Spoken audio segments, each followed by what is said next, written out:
Hello, everyone. I'm newtmechanist, and today we're going to be continuing our game dev project. Last time I said I didn't want to work on a shader on stream because it is fiddly and fragile. Shaders are written in C-like code, and since they're loaded directly to the GPU, it can be a little crashing with those or failing with those is a little more likely to be bad for the system. So hopefully we won't have to reboot during this. But that might be a thing, and if it does, I will happily or unhappily go silent while we reboot the development machine and try to get things up and running. Last time we were working with our shader on stream, we did have a perpetually increasing slowdown culminating in reboots anytime we were dealing with the dev. But before we get any further into it, let's check in with the kitties. We do have several of the cameras misbehaving. You should actually be able to see Sky on one of them right now, but you can't. Too many cameras misbehaving lately. Kind of obnoxious. Well, there's his tail visible. Looks like the camera's Wi-Fi network is failing. That is why I want to eventually get the Power over Ethernet ones set up. It reduces the need to have them near a oversized outlet array. And it also puts them on a wired connection, which makes them fantastically more reliable. And on top of that, they're much simpler mechanically and electronically. They're not trying to be like Wi-Fi, Internet of Things, mobile, pivot cameras. And because of that, they're also more rugged. They're just better cameras. The difficulty being setting them up, like physically placing them. Well, hey there, Skyline. We're doing well. Just doing a little bit of a chat and whatnot before we get rolling. How are you doing today? How is everyone doing today?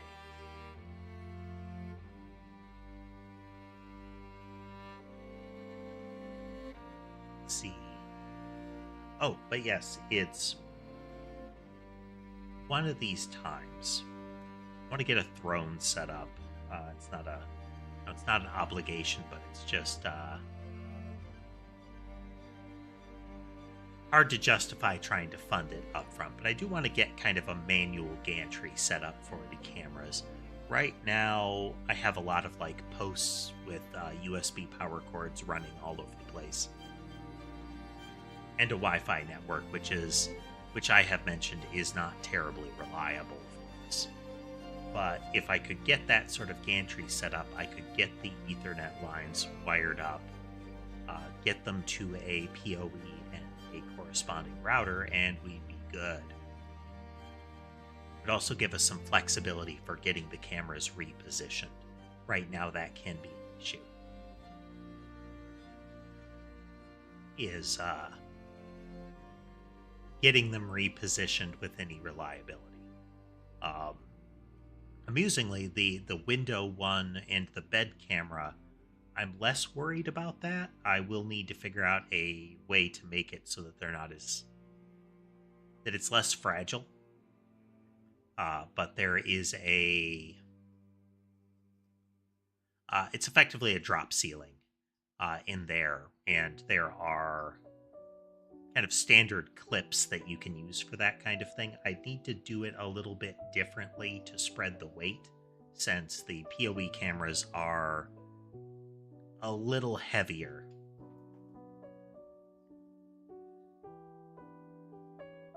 We've had a couple of them zooming around. Molly has definitely increased the amount of cat face-offs and zooms that we see. She's still got a lot of kitten energy, and well, there she goes again.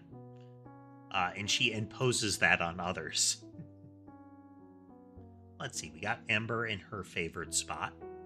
That spot now has a lot of competition. Sky will go over there and snuggle with Ember. That's, of course, where Ember likes to lay the most. Sammy will take that spot. Sherbet will take that spot. And now Molly will take that spot. Molly will take any spot that isn't the shelf at the moment. She'll even lay on the air hockey table that you can see where she's sitting right now, which really only Mason will lay on. He is currently snoozing on the bed. The cameras are extra choppy today. Wonder if I need to reboot that router.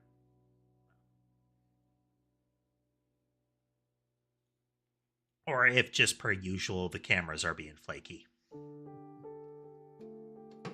But yeah, today we are working on the background shader.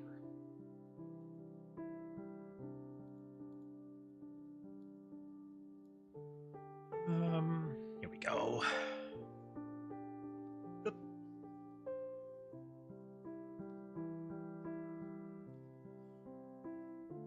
Sky is on my lap currently. He does not frequently come over for such intensive snuggles, partly because, him sitting against me is heat, lots of cat heat. But on top of that, he is big and fluffy, so even more so. I think he gets overheated more easily. So he does prefer things like the canvas-covered table or the cat tree. He usually doesn't lay on the bed during the day, but that's where he'll often sleep at night, if not under bed. He's getting chest scratches right now, getting some paw flex.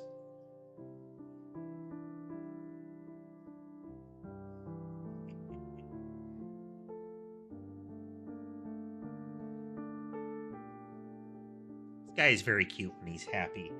It's a bit asymmetrical, but he has white on the upper part of his muzzle along his mouth, so he always has kind of a perpetual off-kilter grin.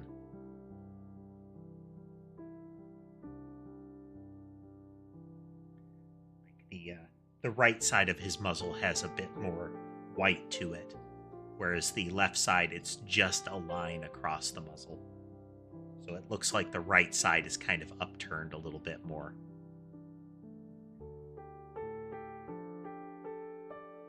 He's got big floppy whiskers.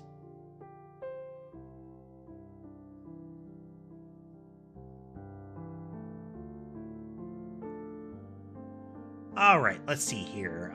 Let's do a quick look at where we are. I don't think I broke anything between the streams. I did get the data folder put into the C# project. It'll make it easier for me to find and edit the files, since those folders are considered part of it now. I will be able to edit the shaders in there too. I will probably need to run Godot to get them to compile, though. So again, we've got basic operation working. There are still some things I want to tweak about the spawning logic to make the files a little more concise, or at least rational. So we can still pause, we can add stuff, we can change the behaviors.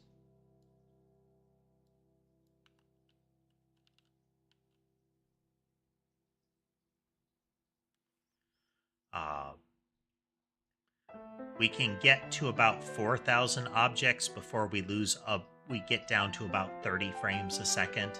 But we can stay above 0 frames per second. That is,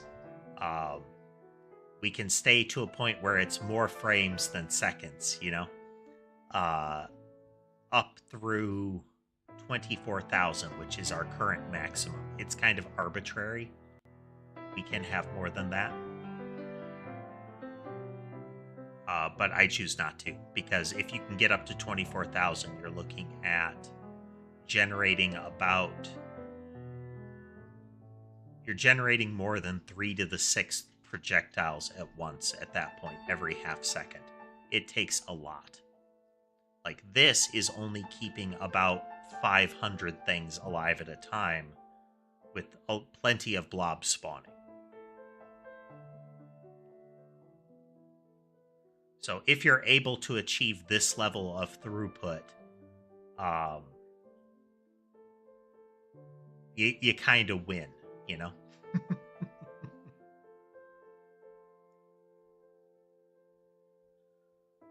But yeah, we're doing pretty well. The new shader is meant to handle the background. There are some elements to how the background is constructed that I still want to look at. We might need to change how it's specified. Right now we're loading a texture for it. And I don't know, we might need to change that to just an array for ease of editing. We'll see. Making the maps right now is a big old hassle. What they do is they use the red channel to define which map tile goes where. I've thought about using the other color channels to handle extra layers, like maybe there are 2 to 3 map layers. This is the ground texture, there is another thing here channel, and then there is potentially a overlay decals layer. I don't know if we would actually use that, but things that you walk under, essentially. That would be a little more complicated, since that would necessitate another object layer over top of the current one, so we would be running the shader twice. Hopefully I can avoid that. But we would only need to run the shader once if all of the objects would be on the lower layer beneath the entities. Okie doke. 2 errors.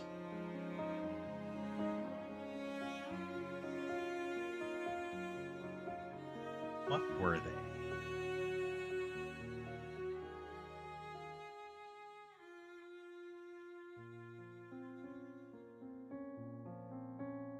Split rectangle.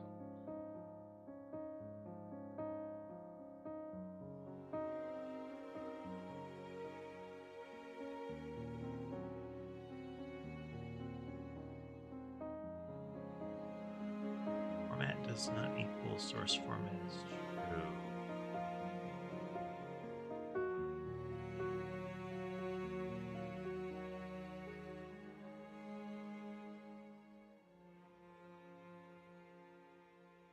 World map initialized. Let's take a look at that.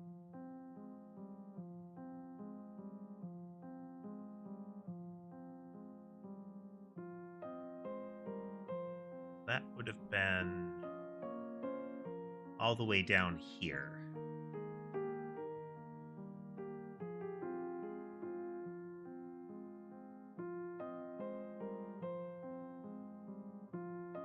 Oh, okay. Those take rectangle 2i and a vector 2i. Okay, that's a rectangle though.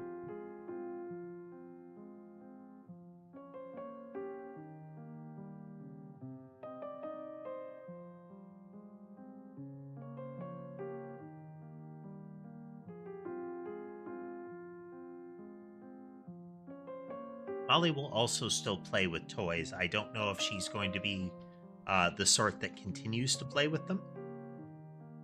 Sherbet will still play with them, but he's very skittish, so it's as much a throw something near him and he might play with it for a while. But he's not prone to, like, play with you playing with it. He will join the others if you get a wand toy out there.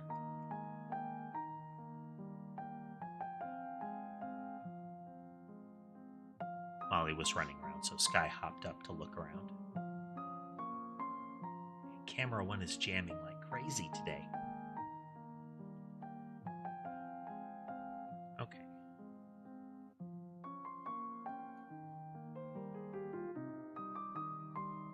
So It should be in here that it's complaining, but let's verify. 216, yeah, here.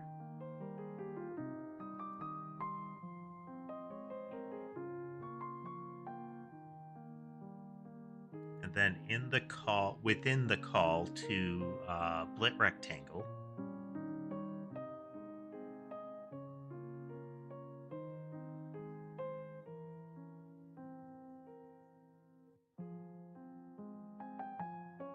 format is not correct.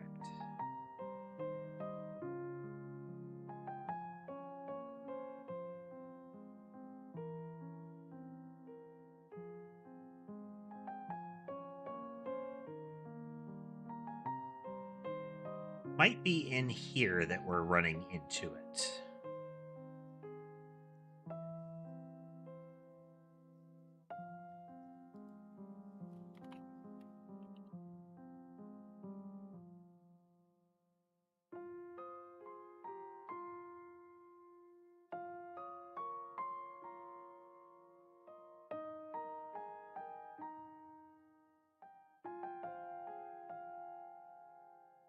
Yep. So it is, let's see, tile textures.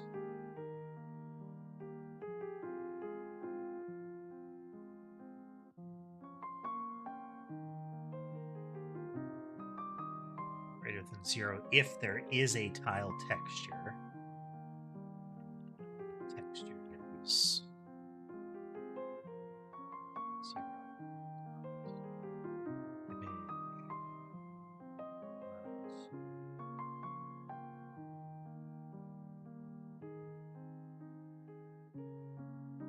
Format.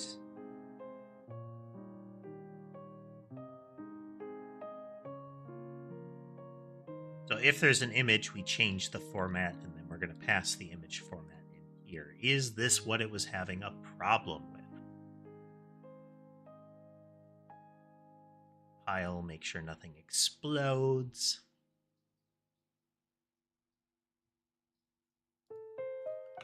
Okay, now we got to check it in the Godot side so we get the Godot level errors. This is an unfortunate reality of doing it this way, is that running it through Visual Studio gives you the C side errors.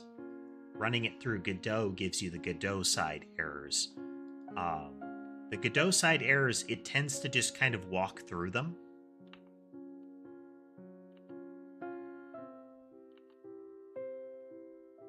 Interesting. What if... go here.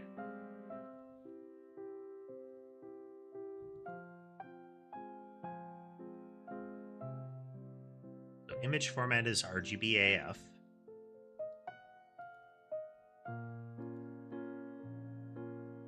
RGBA8. Okay. So this was wrong. So it was complaining that the format that I was merging it with was not correct. Noted.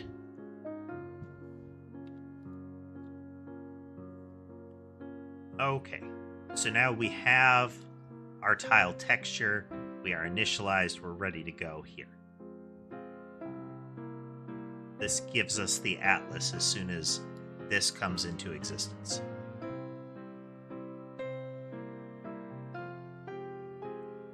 All right. As soon as we duplicate one, it initializes. The assumption being when we load it from file, we're just creating the template. And it's not until you start a level that we're going to get this and we're going to build the atlas. Sip a beverage. Let's get that committed real quick. Just switch to cat view.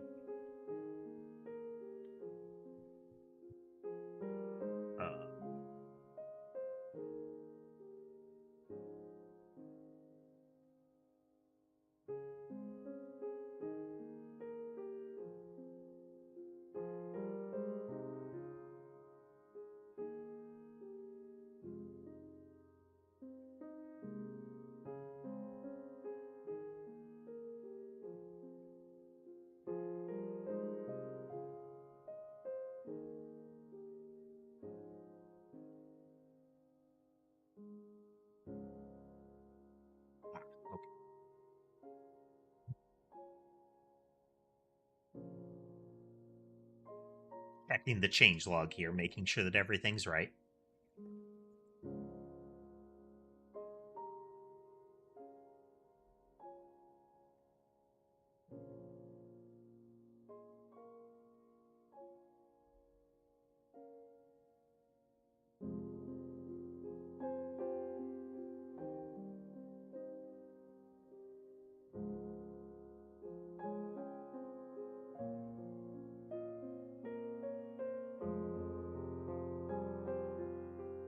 Here. Oh, we got a sherbet sighting in the play area.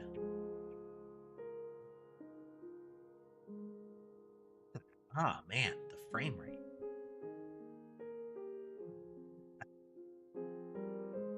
Oh.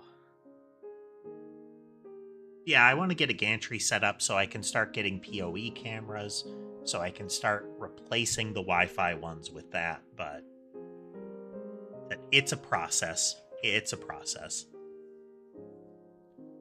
Anywho. Alright, so now we're going to go into the map shader renderer. And we set up a shader material where we're loading stuff from the shader path. I do want to change the entity renderer over to use the same model so that I do not have to put in the resources and export for the renderer shader. That thing itself loads up the corresponding shader. That is to ensure that we don't have... We have less prior knowledge of which ones are being loaded up when it comes to like testing. Because if I'm not going to use a shader renderer, why would I have a entity shader or a map shader loaded in? There's nothing in the code that should require that it be a shader-based one. Like, I may decide after all of this, after testing and reviewing it, that a shader-based tile solution is not the way we want to go. And I don't want to have to go into other areas of code and pull that out. I want to leverage the service-like structure that we've got in order to just socket a different one in. That would be ideal.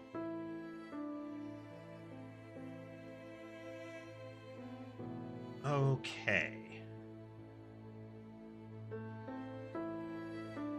Let's see. Catalog. Constants. Dots.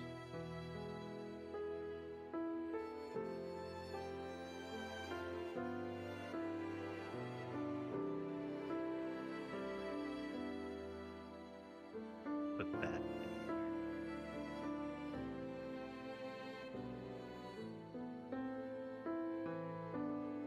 I mean, it wouldn't be in catalog constants in that scenario.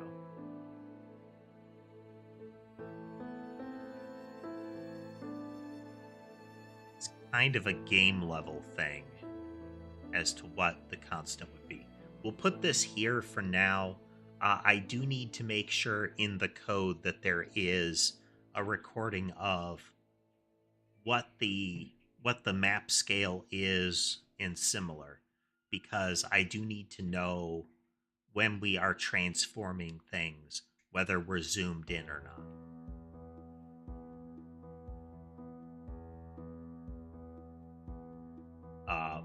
It's the scaling factor as far as rendering sprites and similar is important because it creates... When we're zoomed in, it means we can have more pixels per sprite pixel, which makes them look like they move more smoothly.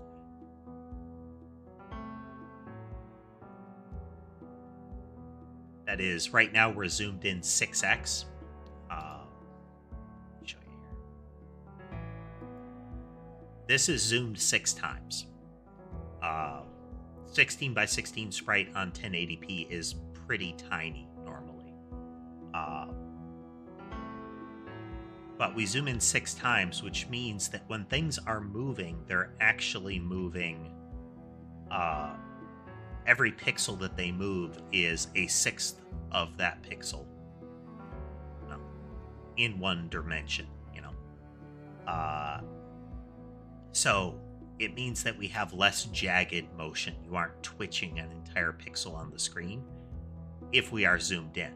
If we stayed fully zoomed out, it is less of an issue to have that image scaling, because then it's harder to perceive when it's pixel by pixel. So some of this is that way. It's like right now we're saying a world block is the visible area is the size of 3 30 by 30 blocks of tiles in each direction. All right. So then we get the player position. Let's see what else we need.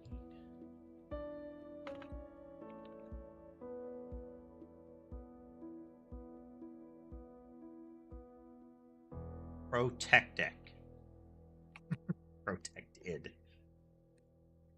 2i.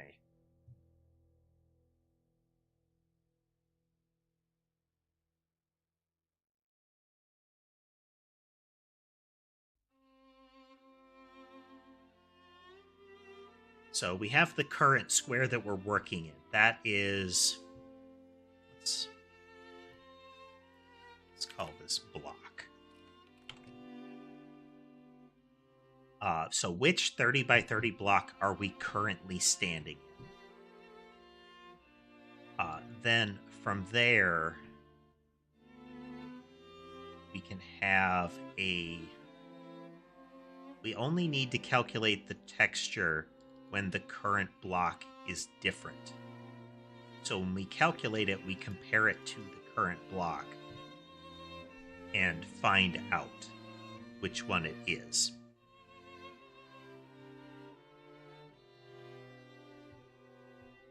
Hey there, driver. Welcome.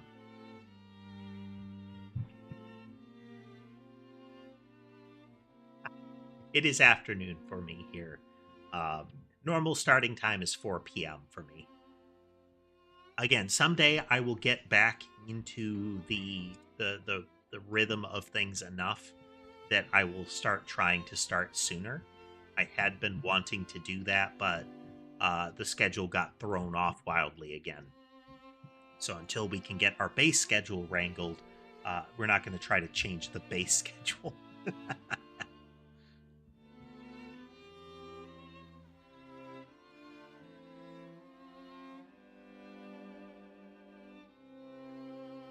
I don't want to make any assumptions based on the current block.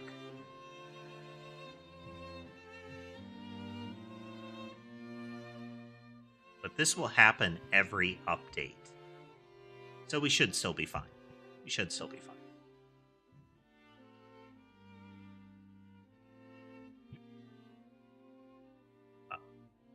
So our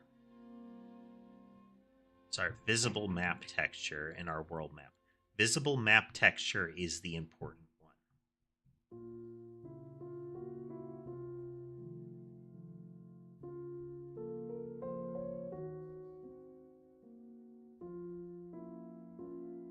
Multiple choice questions can be a hassle. One of the advantages is that it doesn't work this way for everybody. But an advantage of multiple choice when you're dealing with a subject that is requiring a lot of like formula memorization and whatnot is that the answers that are provided can give you a clue as to whether you're thinking in the right direction. Because if none of the answers indicate are close to what you calculated, then it gives you an idea that you've made an error. Alternately, if your teacher/professor is lazy, then sometimes you can compare what you remember of test exams to the actual exam. I had one that they used some software to generate their test exams and their actual exams. And they did not actually change the questions between the two the software would just randomize which order the answers appeared in. So if you remembered the test exam, if you recognized the question, then the answers were the same. You just had to spot which one it was. You didn't have to actually know the answer. You just had to remember the shape of the answer and identify it.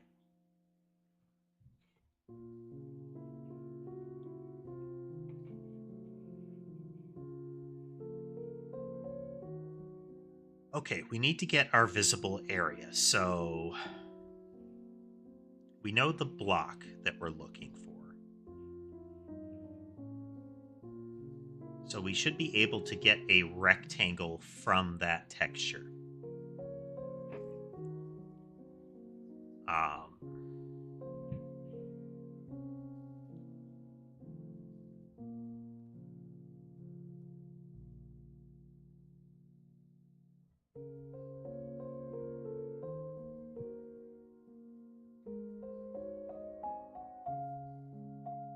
Ooh.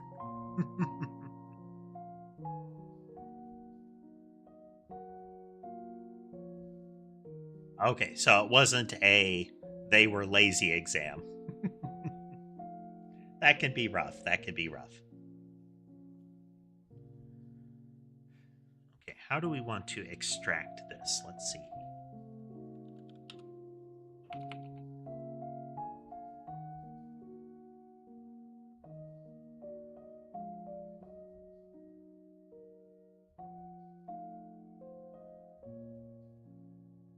What we want to do is we want a slice of this.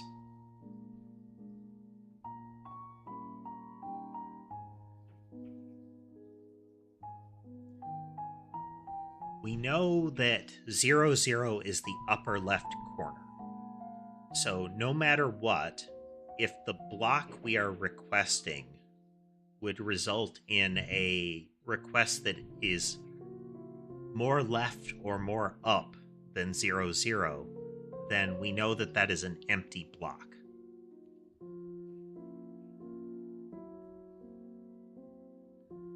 And we can fetch them accordingly. If we create a texture that is blank to begin with,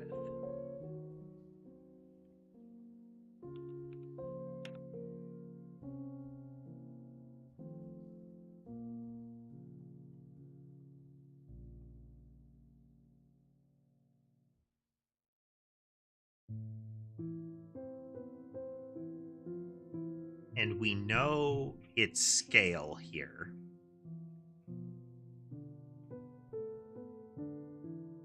which is visible area dot size.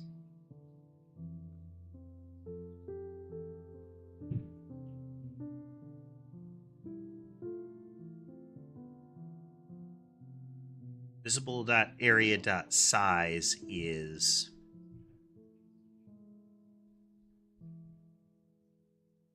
this should be a constant.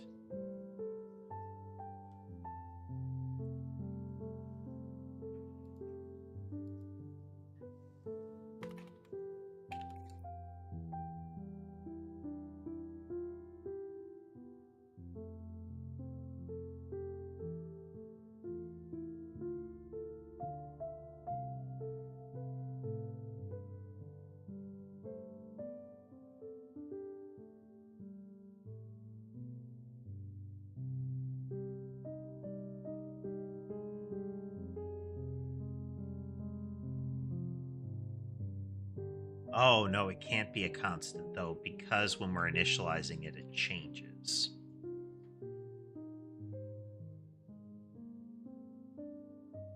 Okay.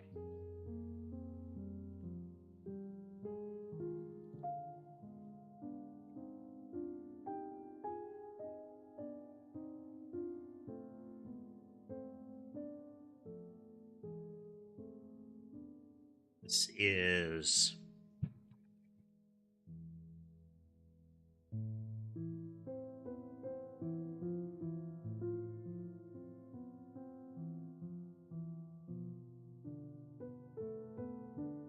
there.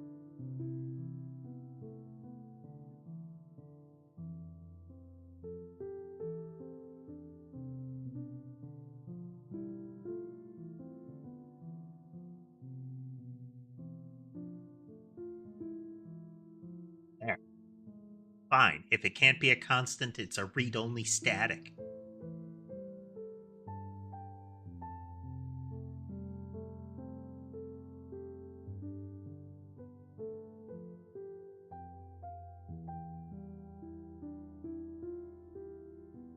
Okay, so that is...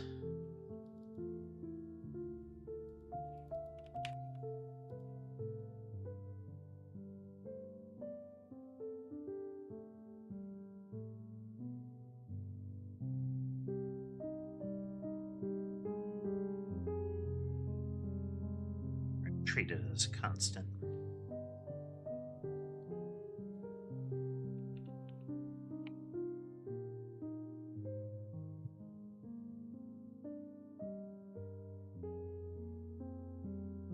Molly has really created a lot more strange background noises, I can tell you that. There was just the sound of an unknown thing falling behind me.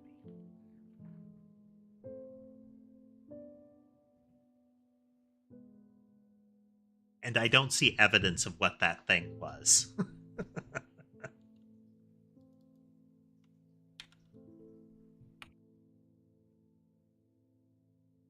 Ember, on the other hand, is... oh. Oh,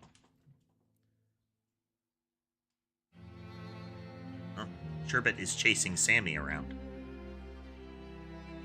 You're a brave lad. She is,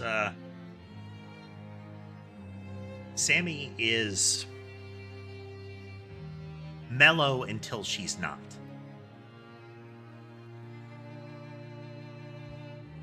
She is usually non-confrontational.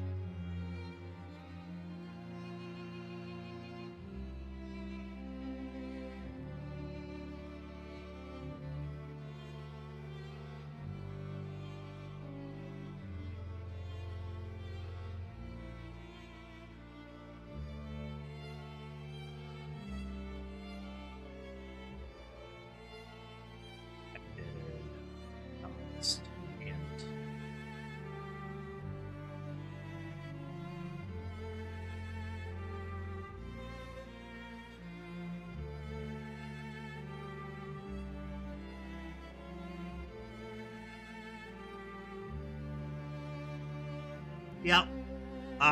When I first adopted Sammy, she was very hesitant to allow me to get anywhere near her paws. And so her claws were getting really long and sharp. And the first time I tried to trim them, she freaked out.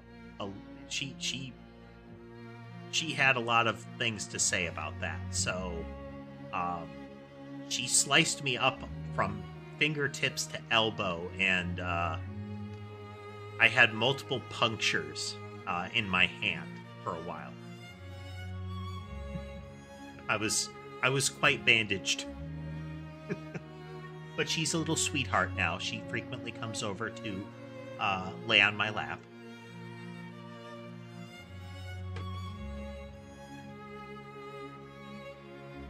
Sadly, Sammy is also mostly immune to being scruffed. Similarly, Ember is almost entirely immune to being scruffed.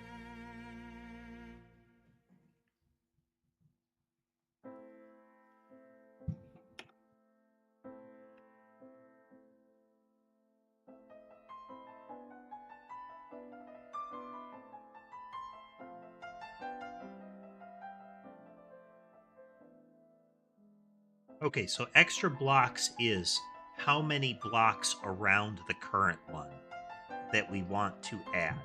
So an extra blocks of 1 is going to say load a 3x3 set. If I were to put it to 2, it would be load a 5x5.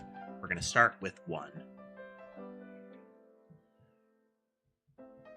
Oh, neat. You actually went that way, Tess?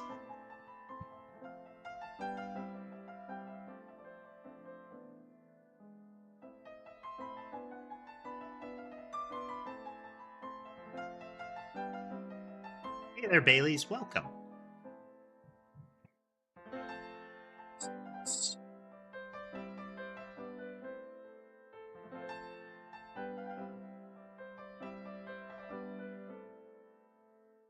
Plus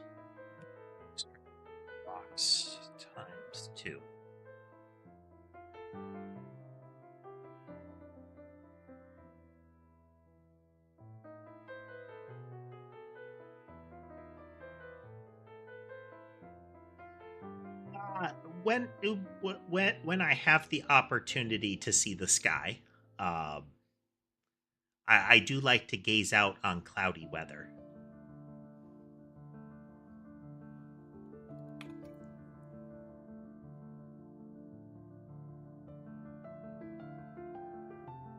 The factory is largely subterranean.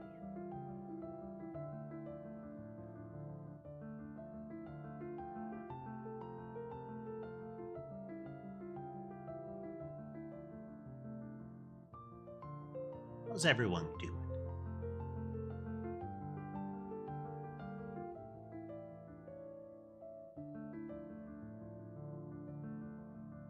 Cass was doing a murder mystery, and I suggested that essentially the game board for them to present their information and what they were doing should be a cork board with red string kind of murder wall.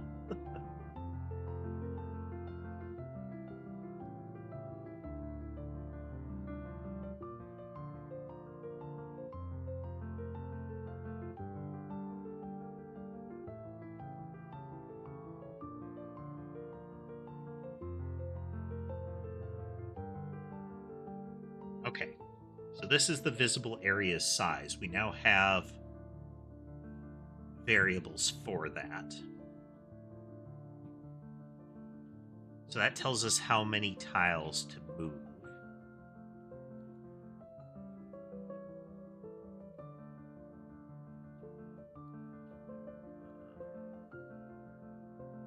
Let's make a variable for that.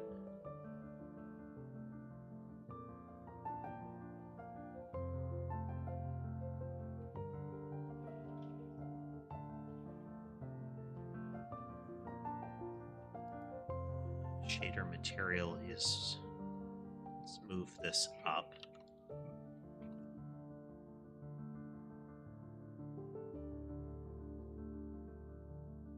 These are things that we're going to create, keep track of.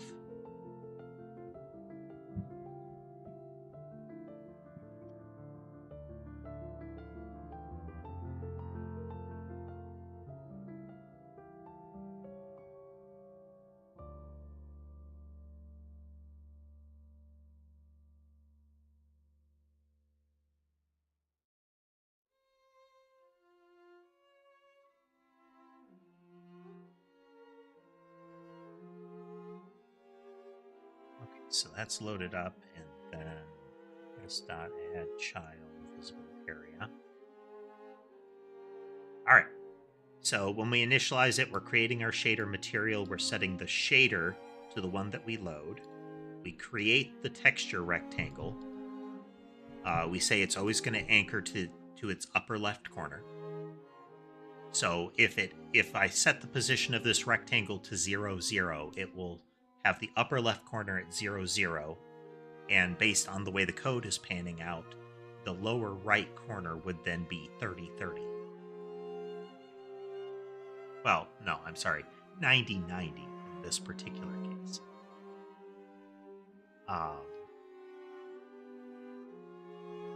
Then we make it a child object, so it will become visible. Let's see. Set the world map. We should have that. Let's see if it's showing up properly. We'll run it in Godot. We'll switch over to the local tree.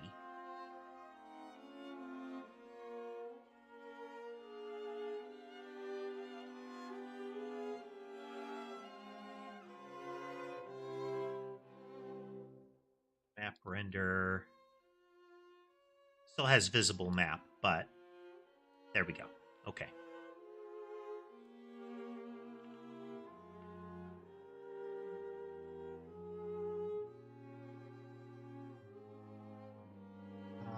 Let's see.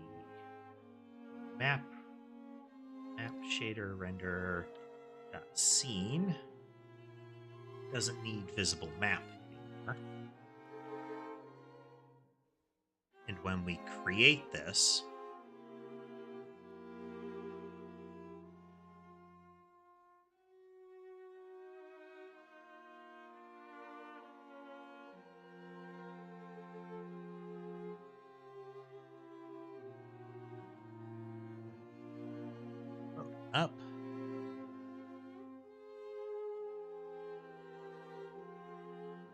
Yeah, they're all riled up right now. I have to assume that Molly chased somebody, and now everybody is sort of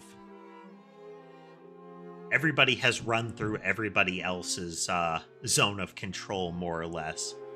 I just saw Sammy threaten to take a swing at Sky for getting too close.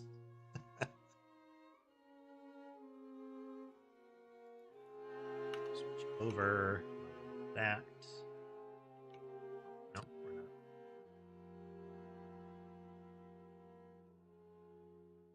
We started in Godot.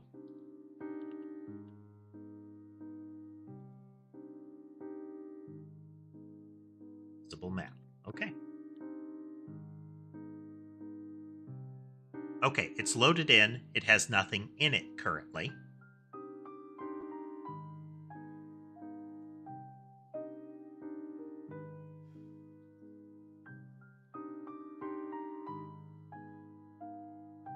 So that's our visible area. This is kind of a data object, so we're going to load...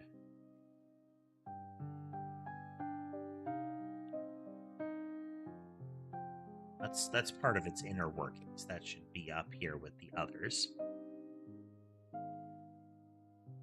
This gets set externally.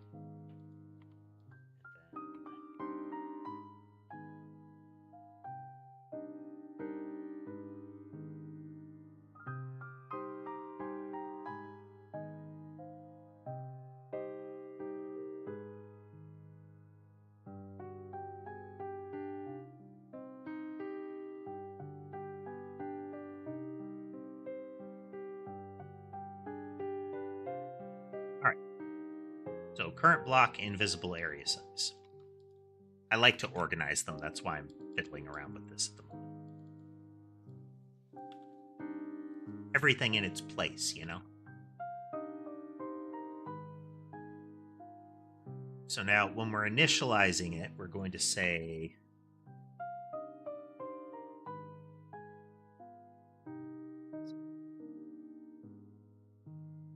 Okay. It will be this.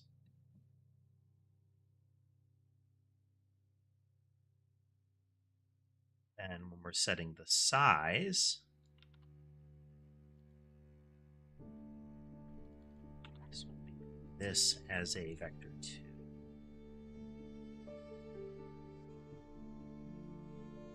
This should work.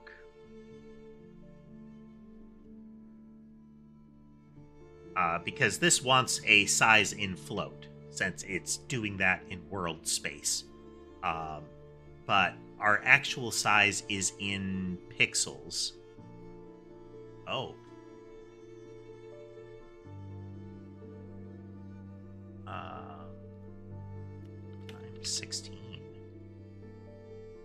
Because it's not... This is in tiles.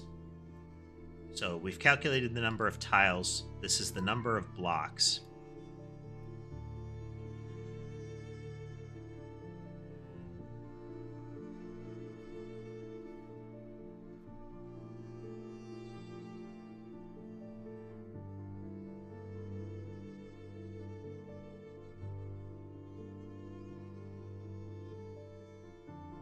We don't need to know the size outside of that. So we should be able to take this.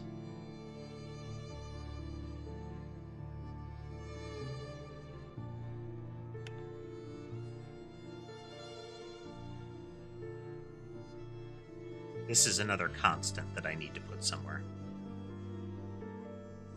So this is telling us how many tiles exist within the thing. And then we are multiplying that by 16. Which this gives us the size in pixels.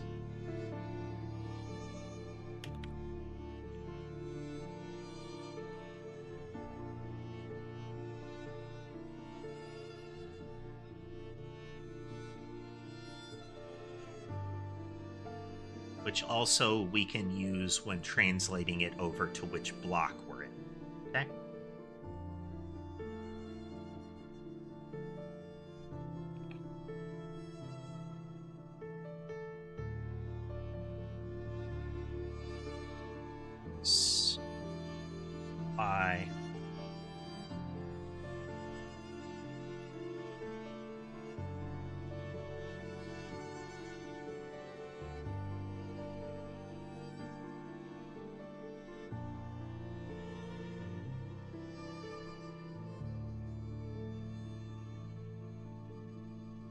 Is there a way for us to record that? That is dependent on what the world map's texture is.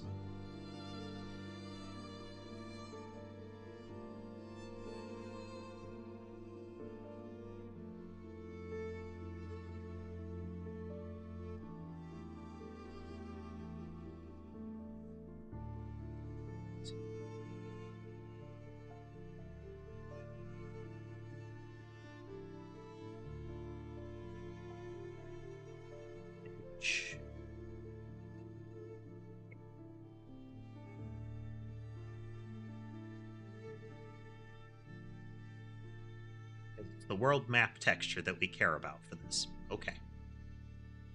Then,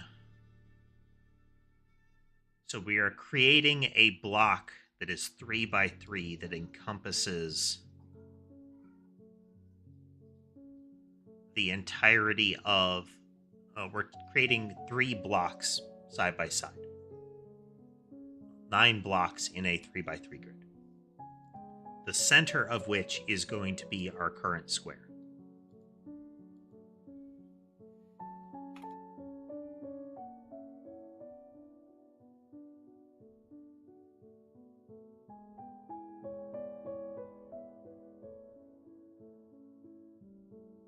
This is player state get.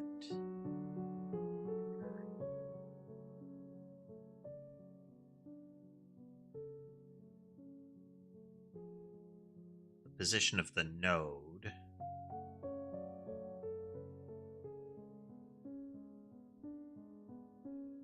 Player's position.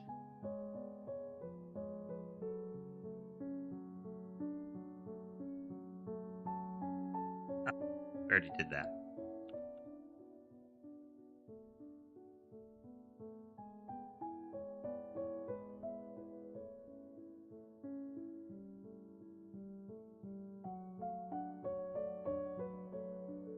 To I.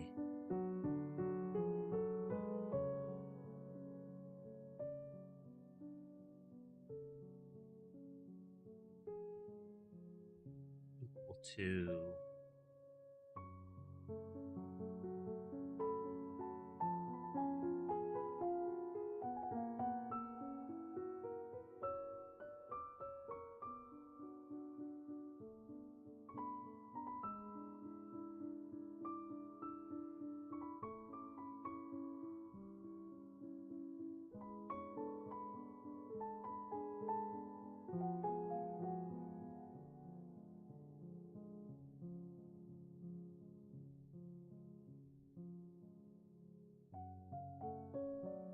that is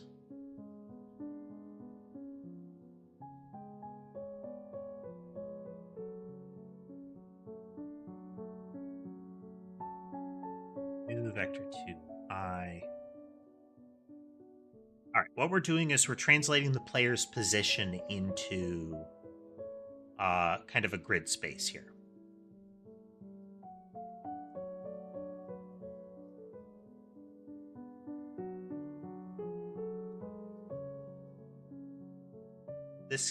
There is a tricky element to this. Is what I want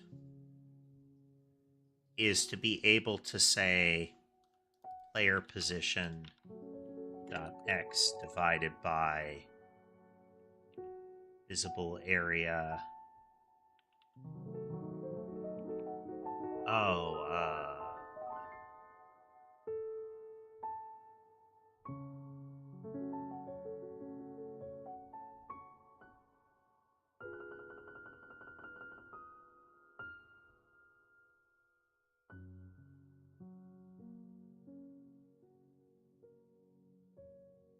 Just a moment here.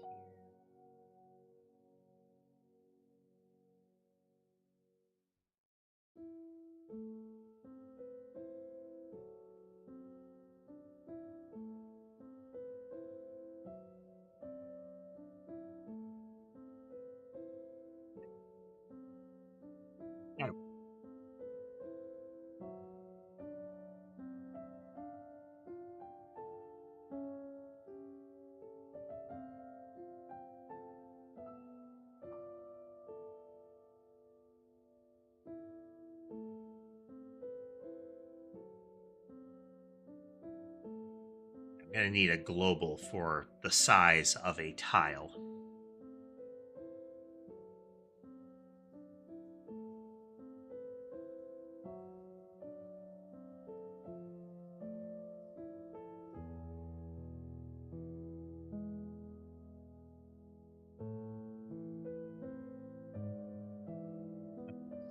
Block size is equal to new vector 2i.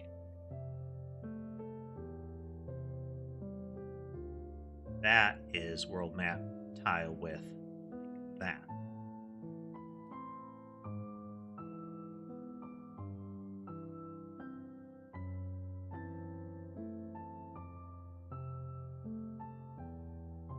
Times 16. This one is equal to this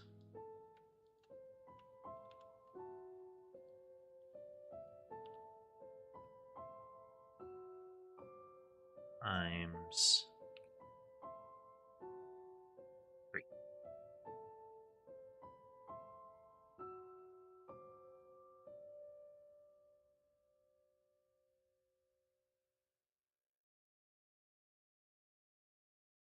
One plus that times 2.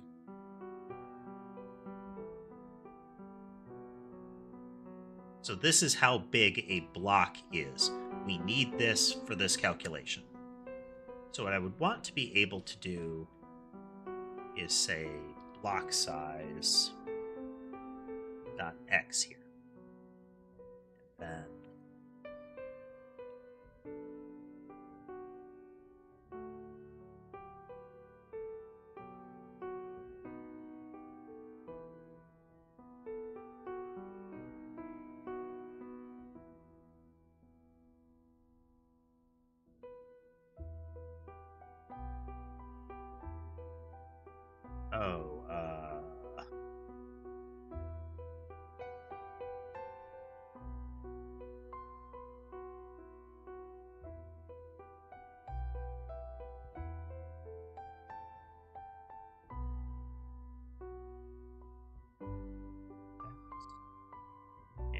that. There we go. Okay. So I want to be able to do this, but we run into an issue. And that's rounding when it's negative. So when it's positive, oh no, this is still okay. You can't go left or up past 0, 0.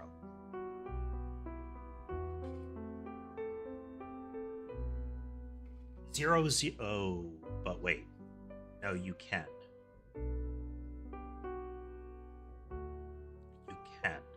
0, 0 is the upper left corner of the defined map. That is the entirety of space that is not looping space. So I still need to be able to account for negative grid space.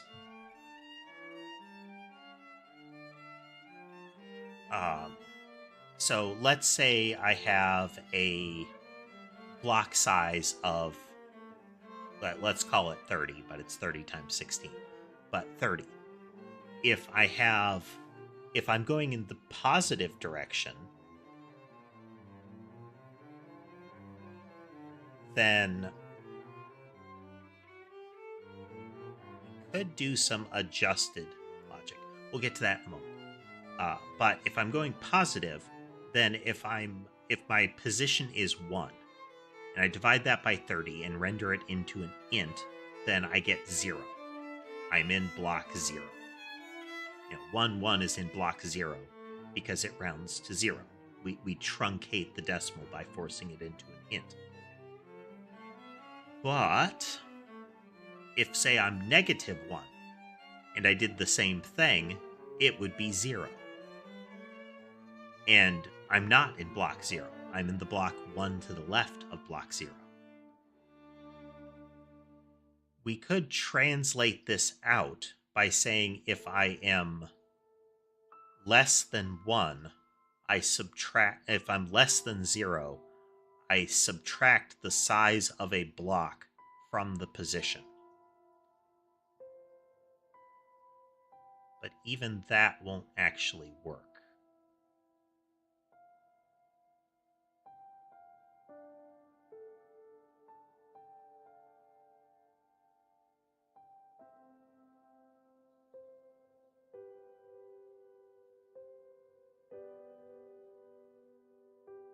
If the player's position is less than 0, I can subtract 1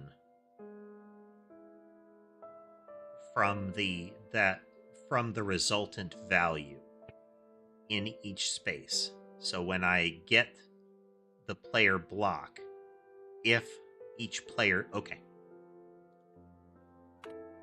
if player position .x is less than 0,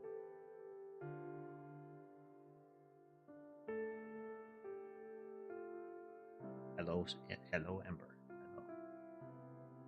So if the player position x is less than 0, I need to subtract 1 from the block in order to get the right one. Because the offset is a little bit different. If I'm going positive, the actual position of the block is effectively up and to the left from where I am, from where the actual position is. It is directly up and left. But that same logic would result in positions that are up and to the right. Like the anchor position would result in up and to the right. So I need to offset that by 1 to force it over.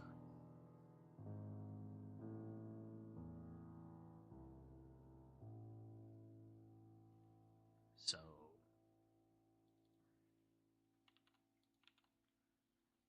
x minus equals 1. Thing. Ember's being very lovey. She's kissing my nose.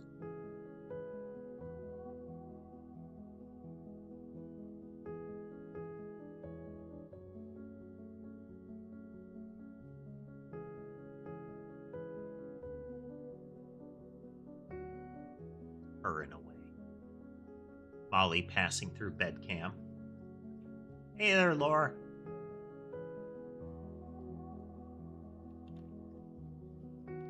Okay, that allows us for negative positions as well.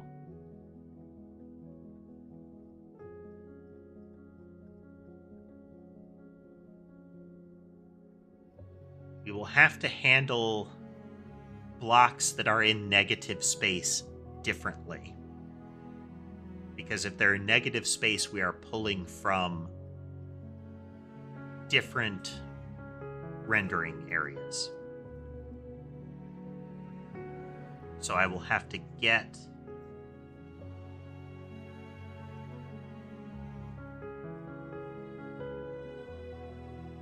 each time we add to it, we are getting a different region in it. And it will be easier for us to split in each of the individual ones instead of trying to get the actual area. Okay. Okay. Should work.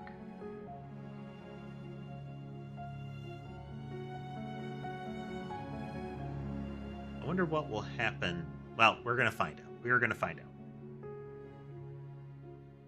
So now I need a method that is... I acknowledge you, Ember. I do. I do.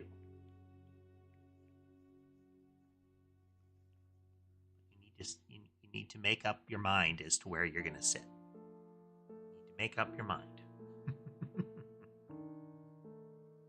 If she doesn't get the right attention when she is up on my shoulder, she'll stand up and, block at least half of my vision. Isn't that right? And the right amount of attention generally requires me to cradle her with my left arm, kind of stroke her side and then pet her head and back with my right hand.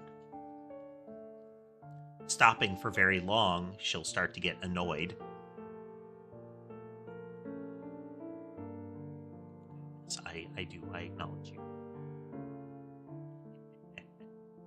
Let's switch over to the cameras while I attend to her. There we go.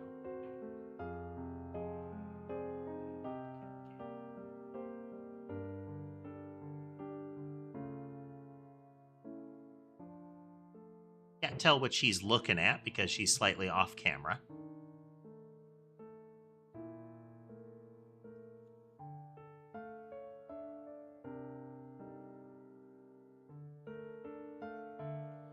Yeah, there's pretty much no part of the factory that isn't her domain.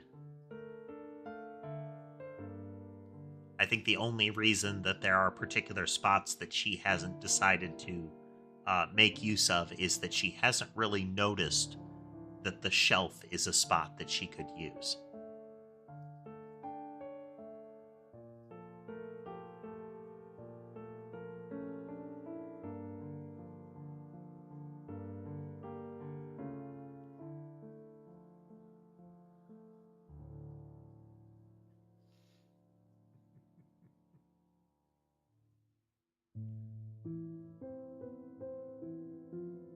Is getting attention right now, if anybody's wondering why not much is happening. Oh man, folks, we're like a week out from Monster Hunter Wilds. Ish. It's going to ultimately depend on time zone wonkiness as to exactly when it launches. I'm going to try to stream a lot of it. Try to stream an awful lot of it. We'll see just how much as we go along.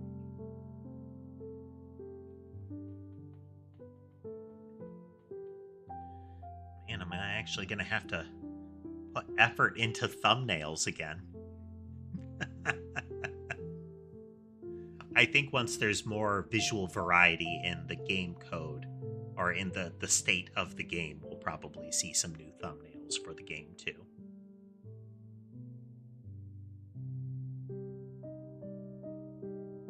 Big the visible area is.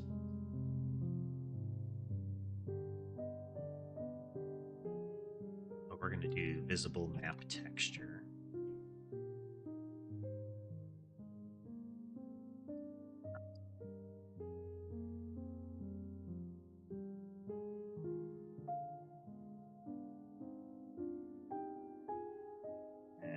Visible map image.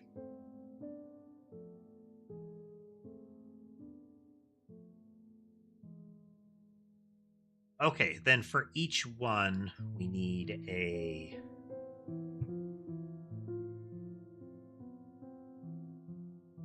We're going to pass in the image. We need to pass in which portion we're loading to. When we are splitting those in, what's the pattern here?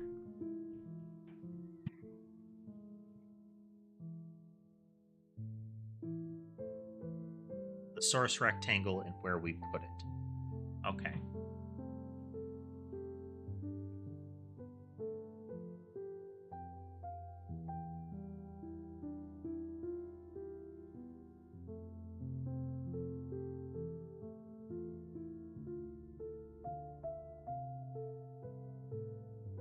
So its position and its size.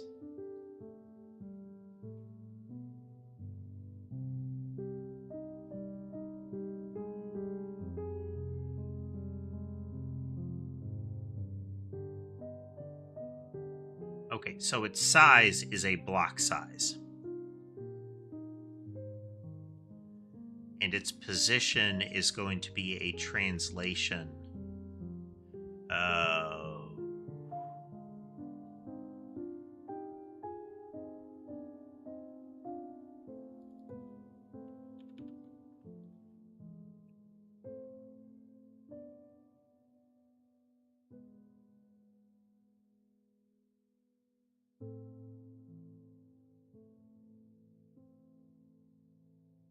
Pixel size. Pixrel. Pixel.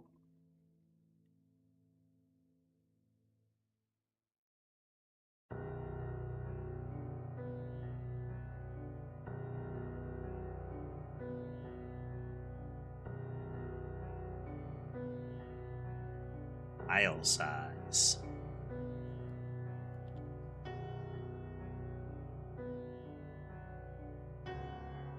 All right.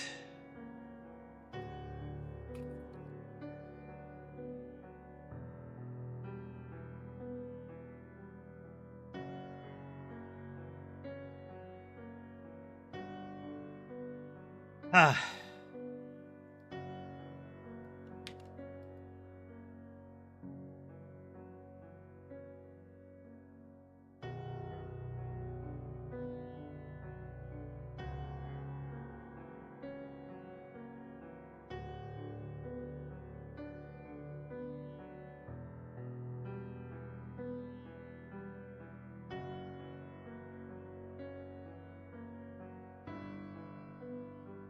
We don't need that. We're still going to keep the name, though. Block pixel size. Because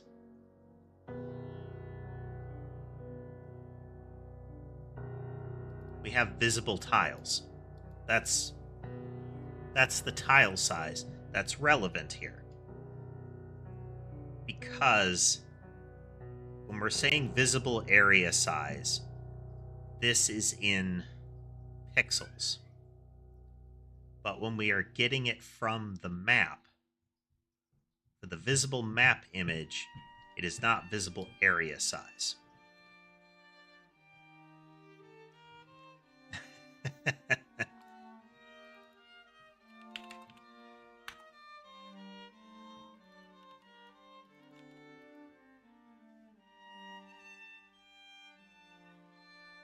We need to know which block they're in based on pixels. But we're going to use, when we're translating it to the map, it's by tile size. So it would be, so when we're translating it out, we're going to pull these. So this creates the image, and we are going to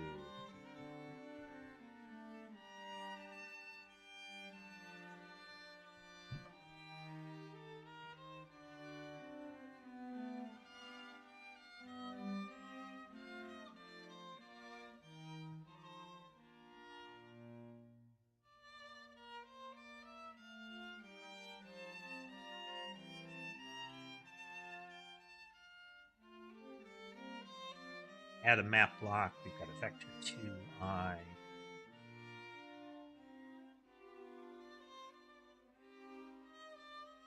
Then we have a image.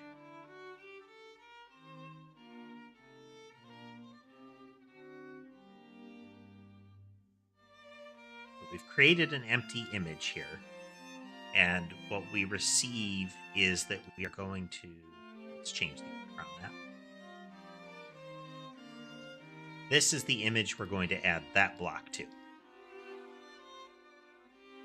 When it is a negative block,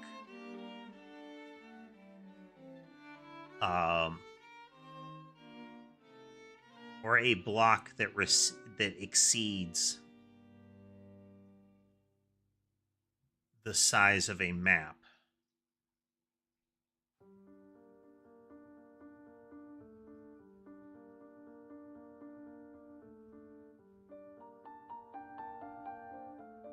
I feel like blocks should be the entire size of a map, but I kind of don't want them to be that big.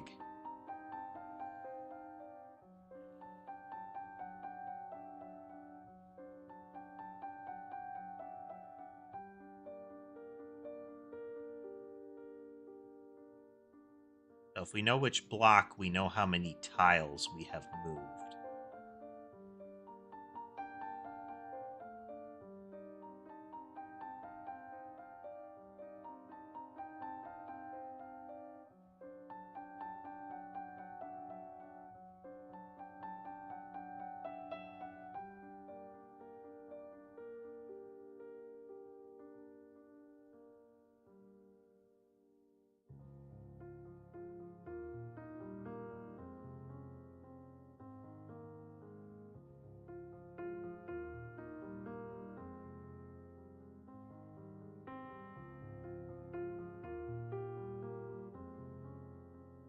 We aren't going to do this right now, but we have the concept of the actual specified map and the wrapped map. So in terms of, say, again, Vampire Survivors, base level, the first level, that level has fixed like buildings that contain items in each of the corners of the initial map. Like if you're looking at the map, once you get access to that, you'll see that there are items in those corners. Those items appear in non-randomized buildings. But once you go past that, once you exceed those areas, the tiles will be infinitely looping. Like the exact same pattern happens over and over. That's what we're going to leverage here, is that there is a defined area that is like tailored to always be there. And if you exceed that, if you leave those boundaries, you are in perpetual copies. So we're going to do some initial checks up here to say, if the block space is negative, do this.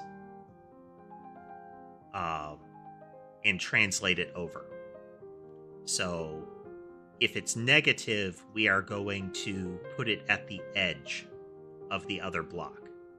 So if we're in block -1, we are going to be in the block that is the end of we're going to be in the opposite side of a block. So if it's 30 blocks long and we're in block -1, then it will be block 29 is the actual one we're in. We'll wrap around when we are determining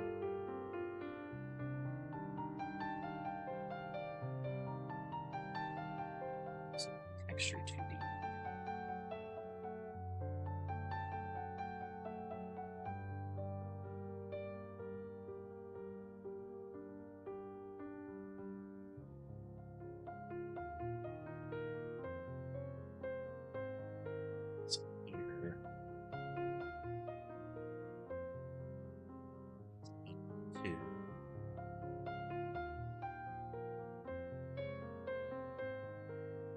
Map texture.getImage.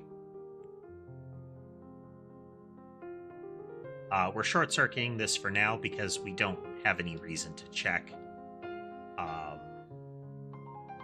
We will fill this check in a moment, so that we will get some wrapping behavior.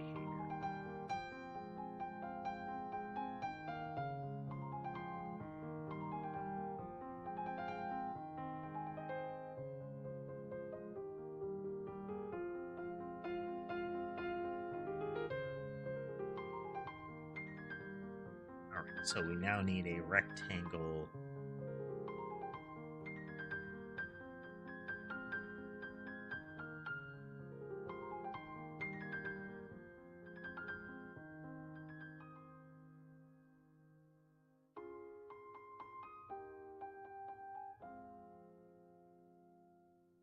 First rectangle and then where to put it.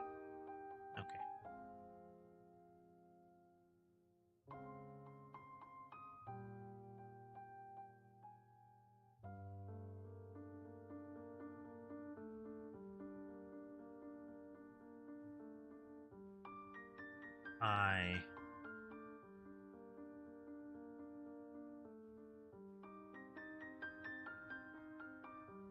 Takes a position and a size.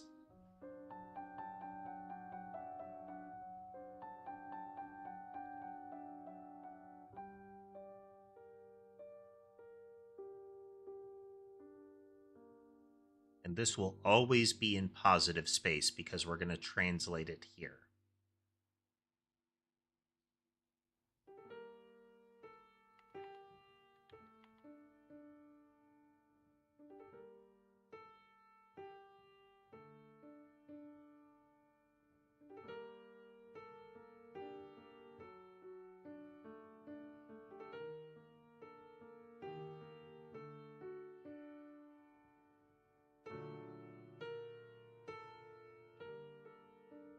Typing's a little awkward right now because I'm tilted forward. Sherbet has joined me.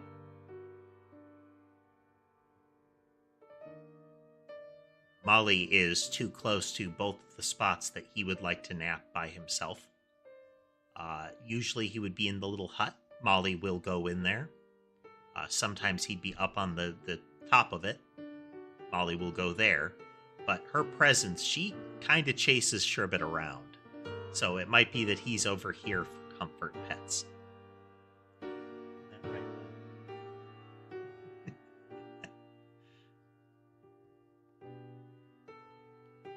Okay, our source position.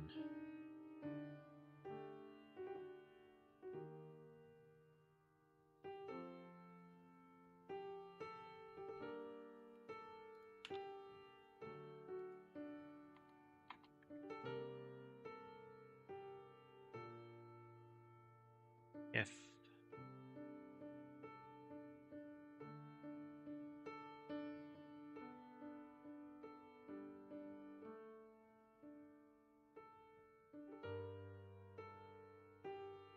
block X is less than 0, then source position.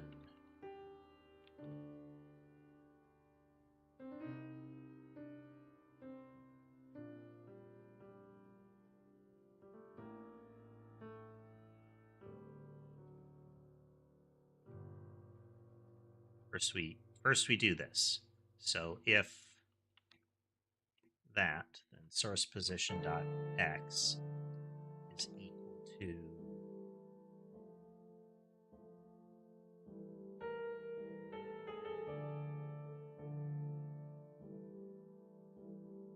that is visible tiles dot x.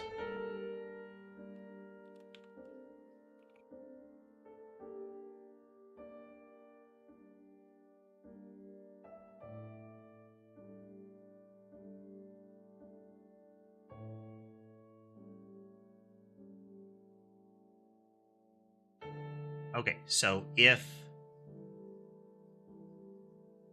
it's block -1, then the block that we're actually looking for is block 29.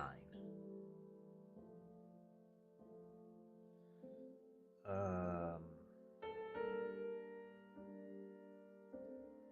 not right.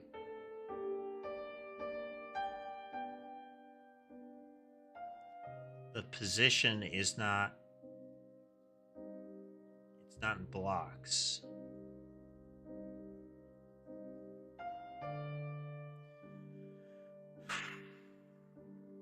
We need to know which block we're in, but once we're done with that, we're only going to be dealing with pixels.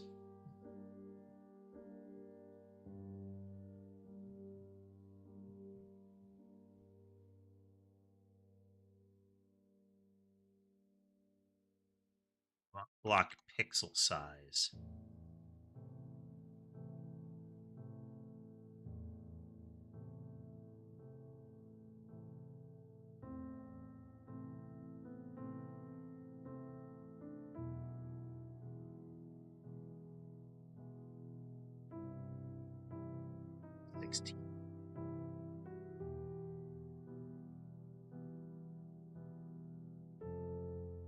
All right, so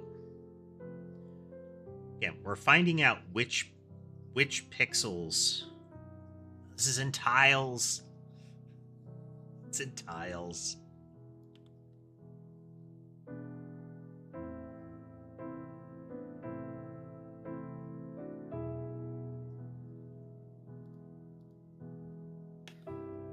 Times.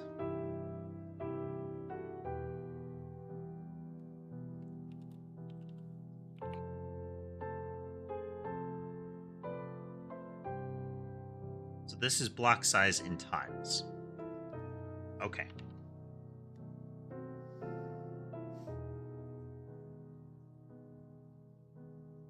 Yes. Okay.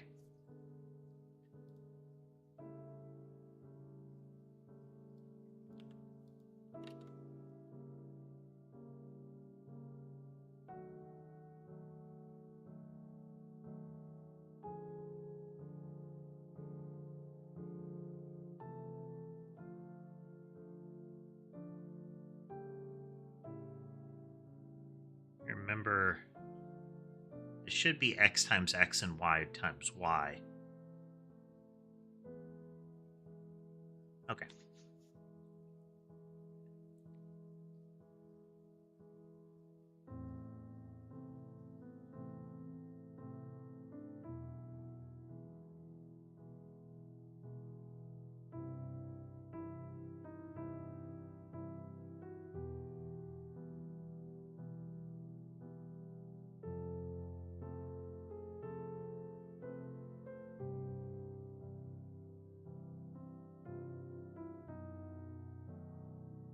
If we convert it to tiles up here, we're converting block position, which block into a tile position here,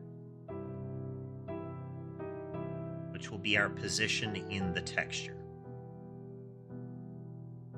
But we should convert the block first.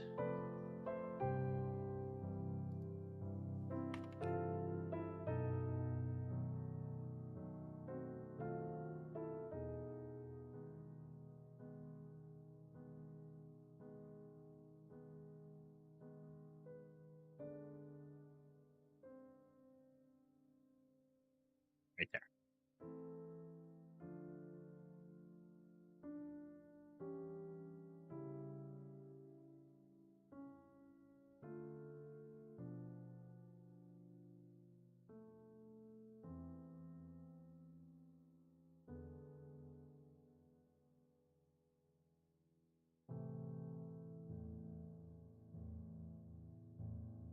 So we're in negative space here.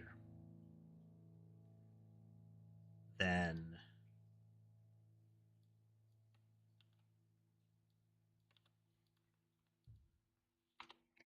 if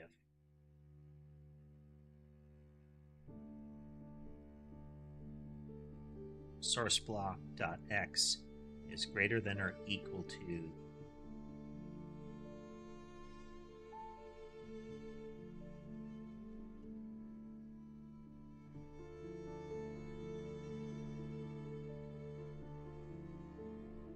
thing.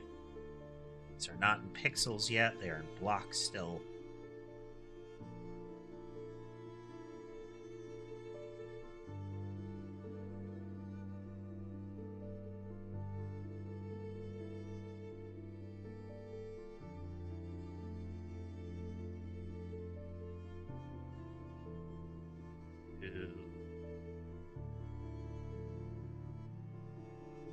Modulo visible tiles x.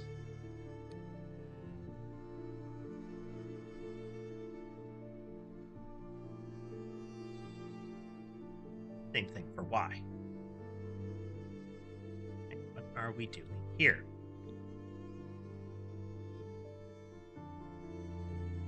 All right, so if it's negative, then we have to wrap it into the other one. So if it's negative, it's always going to be in a wrap block.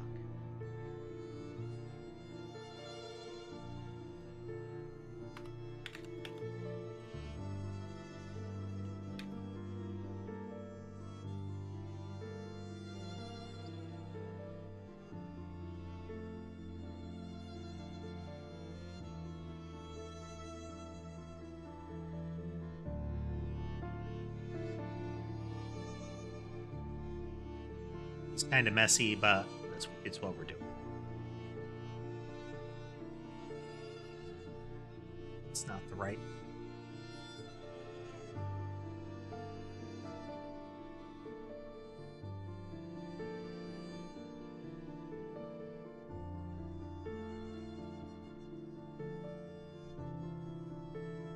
If it's here, we're going to set it to a wrap map. And same way, we are doing these checks twice. That's not as efficient as I'd like, but they're simple checks. This or this.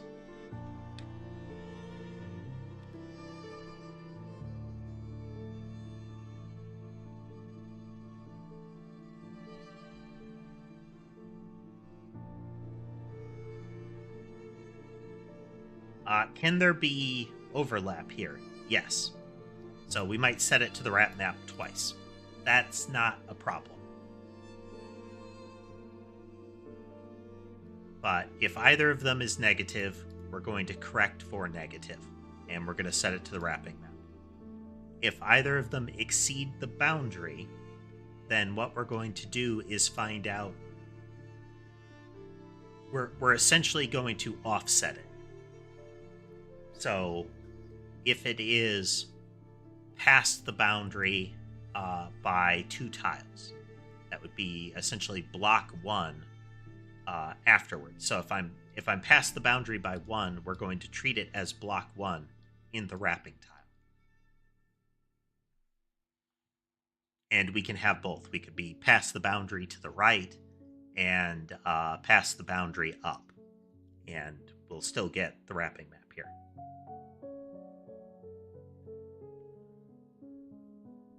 So we've got our source block, our source position.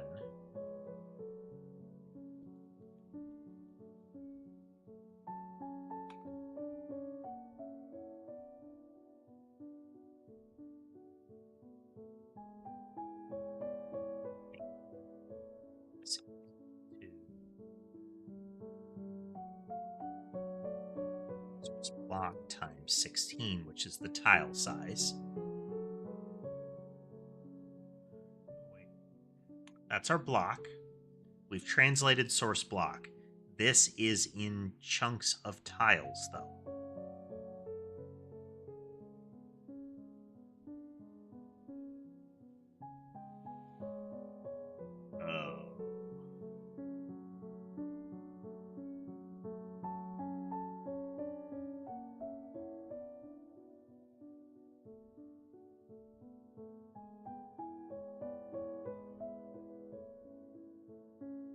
Detected. Vector 2i blocks per map.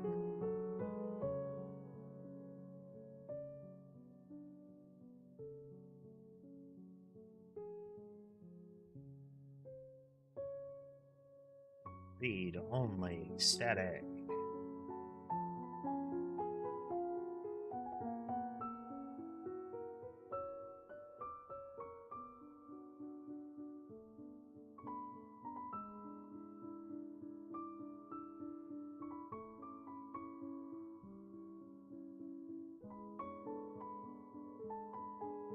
How many screens side by side should a map have?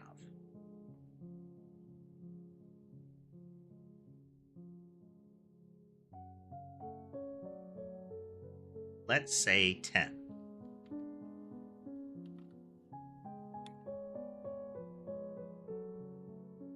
This is more than that. We're going to be tuning this.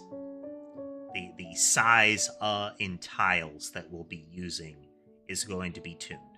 But effectively, we're saying a map is 300 tiles by 300 tiles. There are about 15 tiles side by side, I think, or left to right, and I believe 10 tiles top to bottom on a screen at a given time. So a block is 2 screens side by side. And about 3 screens top to bottom.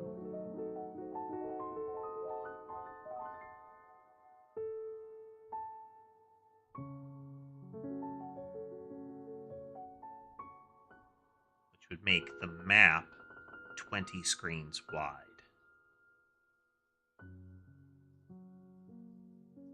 Which is pretty good, since currently the default speed of the player is 1 tile per second. That would mean it would take you 5 minutes to go from one side of the map to the other, which is plenty big. There will be some fiddling with this, but we'll go from there.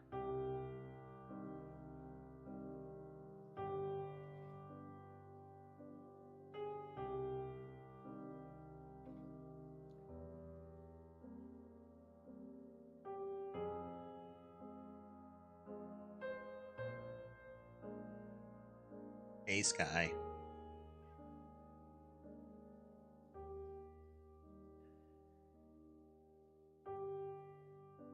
We're going to think on this one for a moment, actually. That gets awkward quickly. It needs to be in blocks. It needs to be in blocks. So we're always going to assume that if the map is the wrong size, then there will be dead space when we copy parts of it. That's fine. This is fine. That is, if you make the map the wrong size, when it tries to render it, it is going to use empty space to the right of a particular block.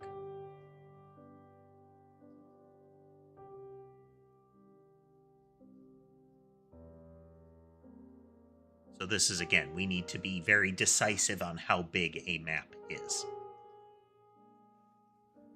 Come here, you. Come here. I should probably switch back over to the code so you can see what I'm doing.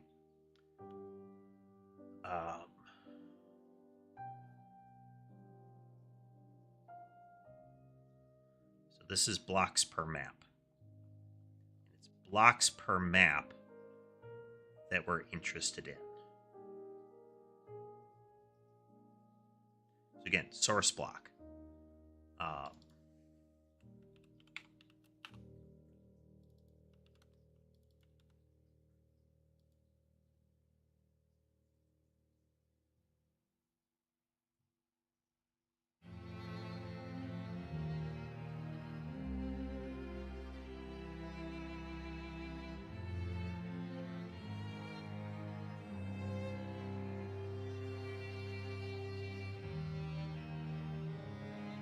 Okay. Okay. Okay, so this gets us which block we're dealing with. Then our source position, source block, times visible tiles. It's not visible tiles, this is tiles per block.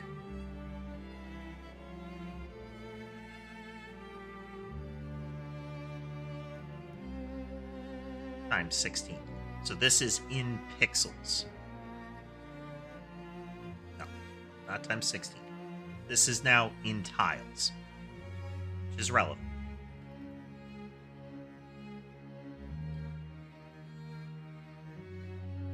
Source rectangle.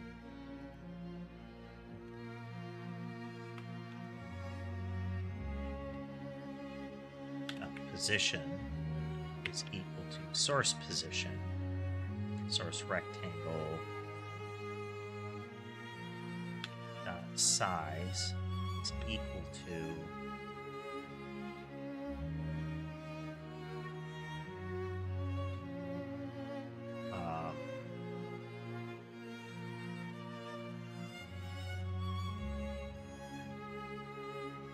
tiles per block.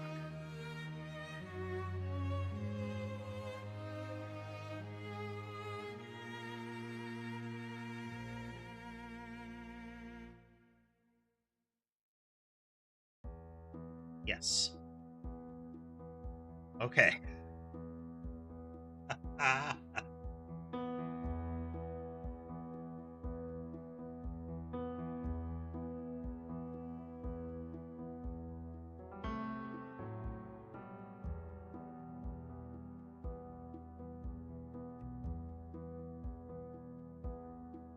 It's up here during the declaration.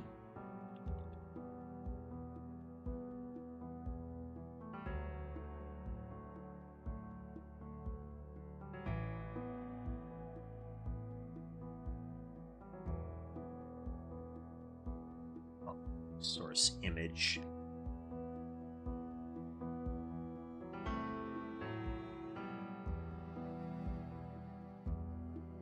source map.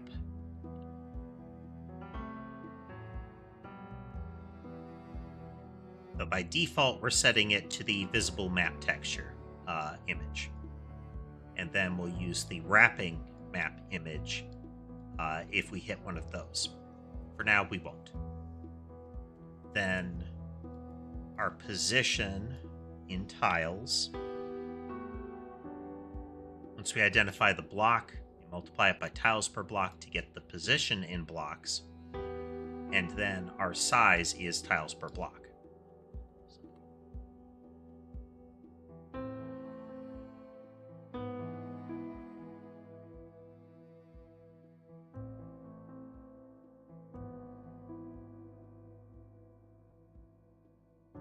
This is the map we're copying it to.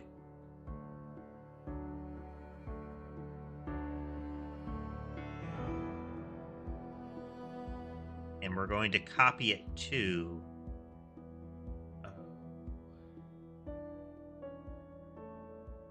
another variable here. And that is the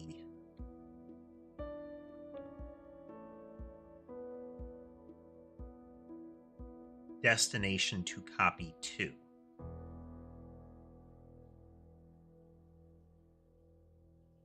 That is which block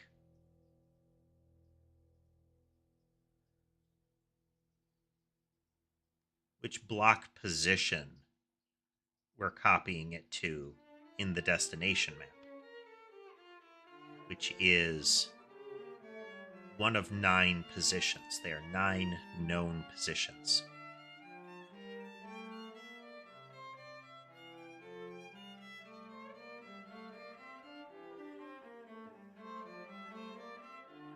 Nine known fixed positions, which would be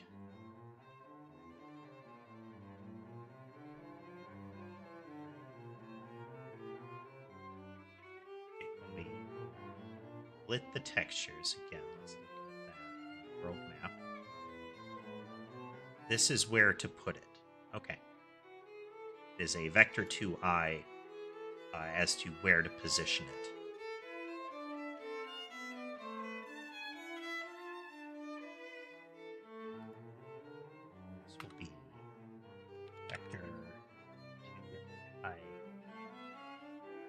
Destination position.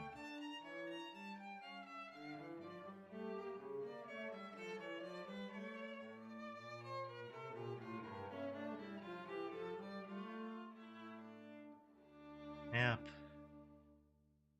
Do a split rectangle on the destination.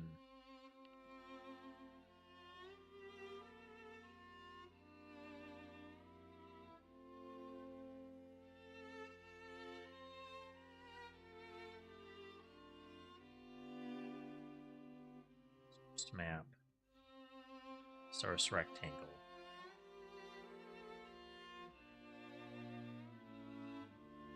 destination position.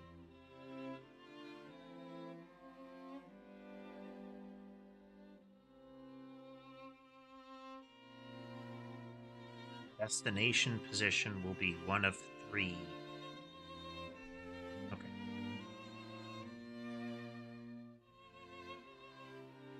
So we've created the empty one.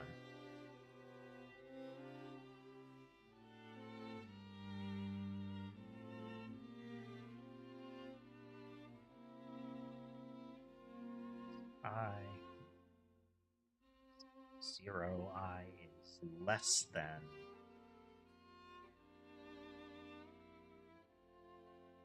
plus extra blocks times 2. Plus.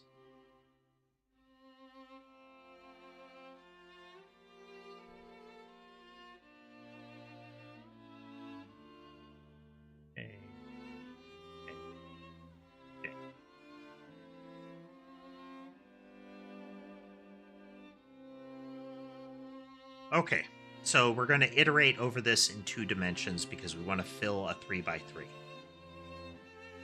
We are going to call add map block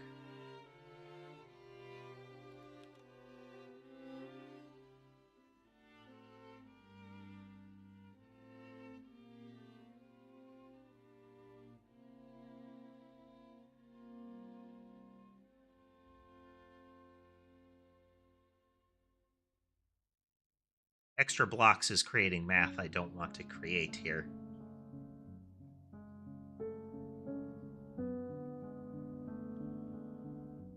But we still need to do it.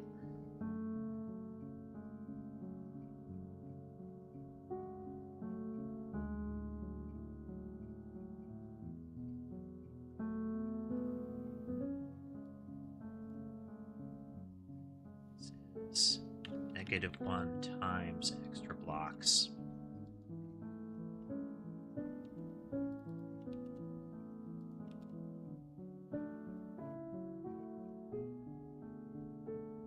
So -1, 0, and 1.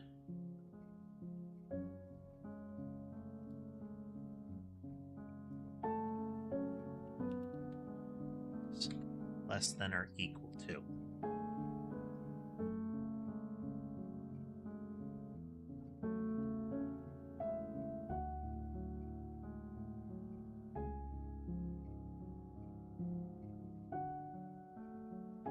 In a moment. Okay, this is going to make it a little cleaner for us here.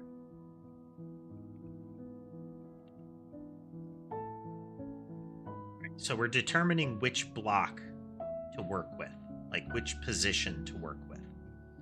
We know that we have a current block. This is our player block, which we are going to translate out.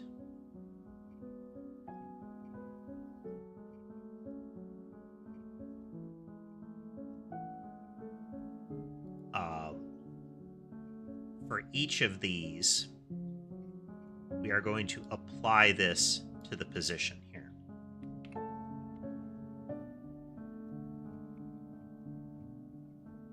So our destination map is our visible map image. Our destination position is determined by this part here.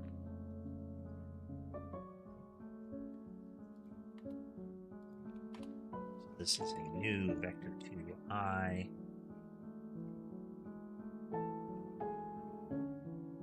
And then the block that we're loading is another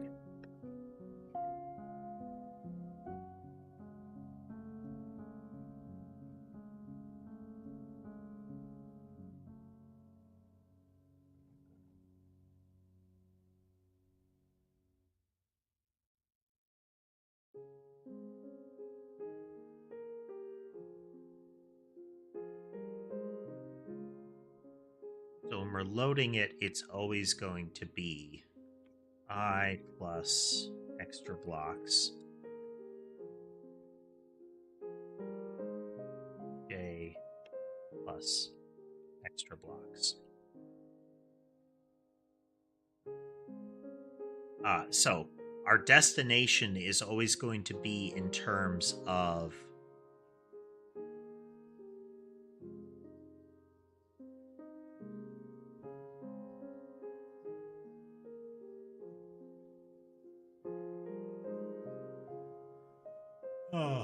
one second. All right, so we have 3 blocks by 3 blocks. And our destination is always going to be times tiles per block.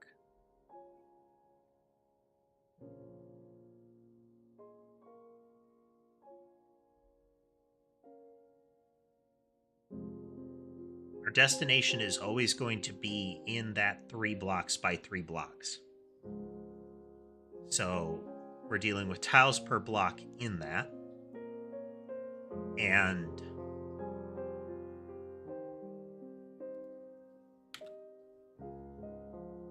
our actual, the block we're dealing with is then going to be the player block dot x plus I, comma player block y plus j.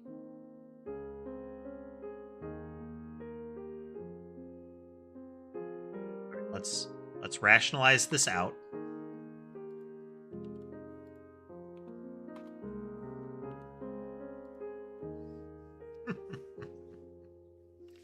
Okay, so we've got the player's position. We translate that into a block by dividing by the block pixel size. Then we do a conversion on it to make sure that if the player is in negative space, then they're in a negative block, which means we need to offset it by 1 in that dimension. Because division would make it so that the block that it determines converges towards 0, which means to the left when it's to the left or up in positive space, but it would be to the right or down in negative space. By subtracting 1, we make it so that it's always left and up to represent the upper left anchor of a block. So then we are going to create our visible map, which is tiles per block times 1 plus extra blocks times 2. This is how many blocks. We are creating a number of tiles based on the number of blocks we're loading up. Then for each of these extra blocks, we are going to go in and create that 3x3. We're going to start from -1 to +1 in this case. Negative extra blocks to positive extra blocks. When we get in here, though, it's not actually in negative space as far as the image we're mapping to. It's always in positive space. So we have to add extra blocks to force it so that the first number is always 0. So instead of -1, 0, and 1, we're going to get 0, 1, 2 when we go into this.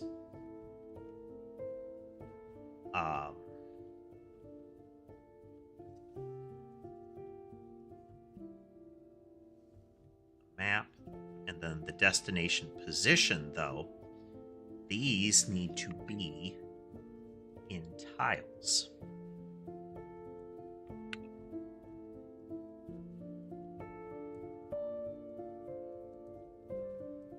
Times tiles.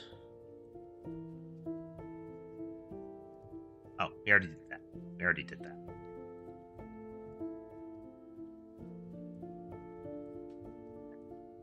That's the times tiles per block. Okay. Hello, Molly. Hello, ma'am.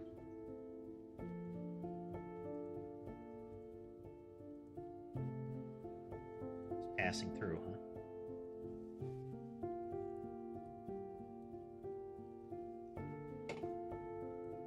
Bali necessitated a great deal of additional fortification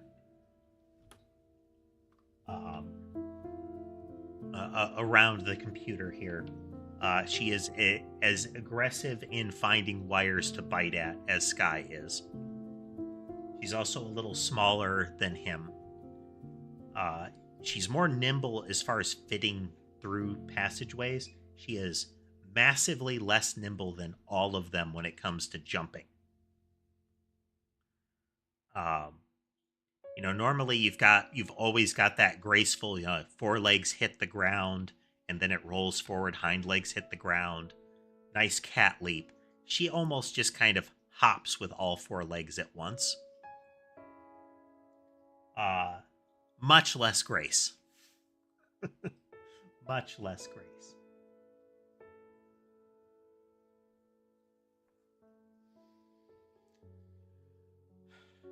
Okay. So then this is going to happen whenever we update.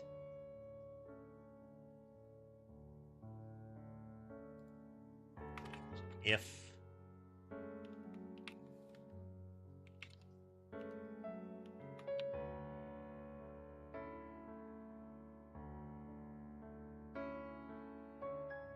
block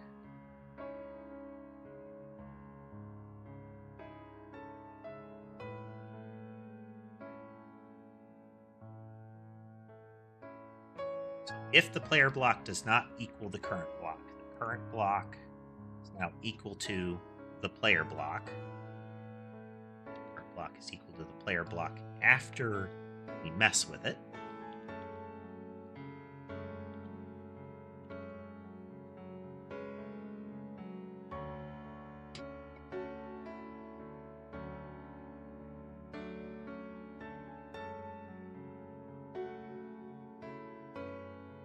No, you can't climb down that.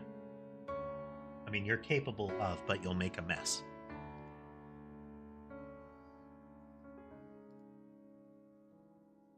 We have a problem.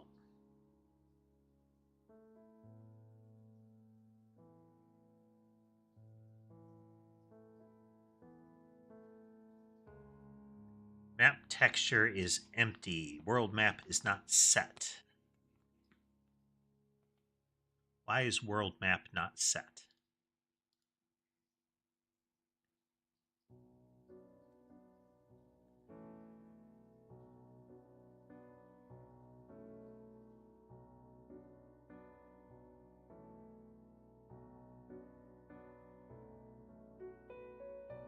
World map should be set before we're getting updates.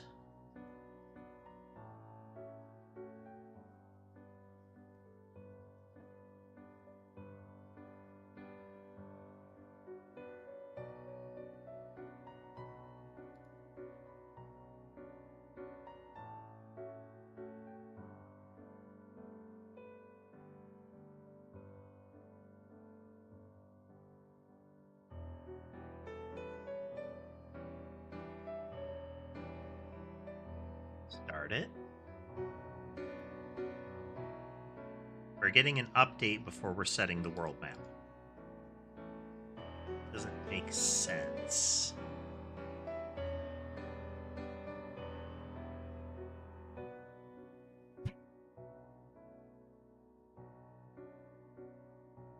Oh.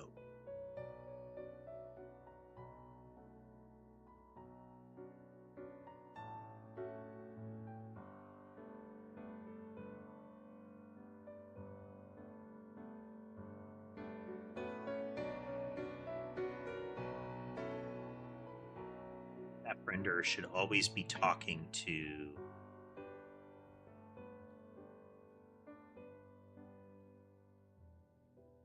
yeah, this isn't really a thing.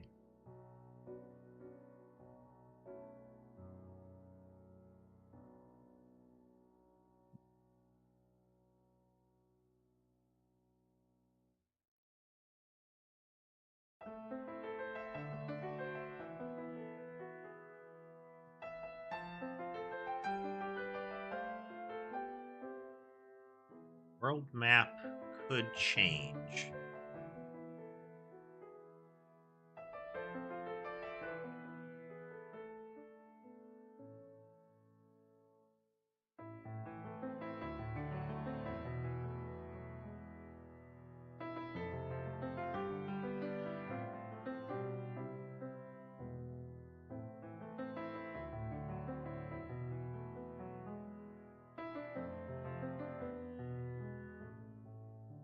Put that back.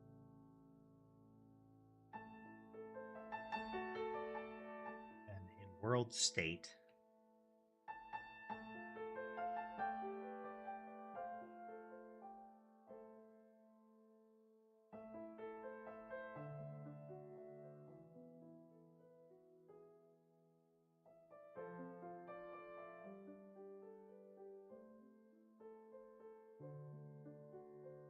call set world map here.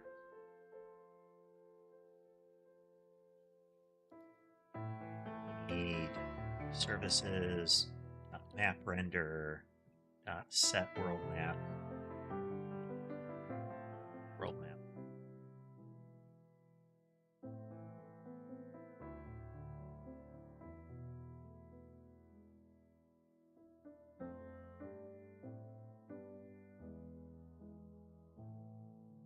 I may need to move this to somewhere where it sets it simultaneously so that it doesn't daisy chain like that.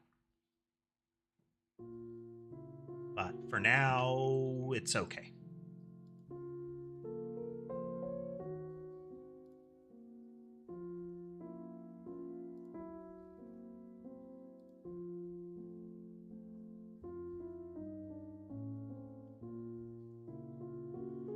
Okay, we are set here.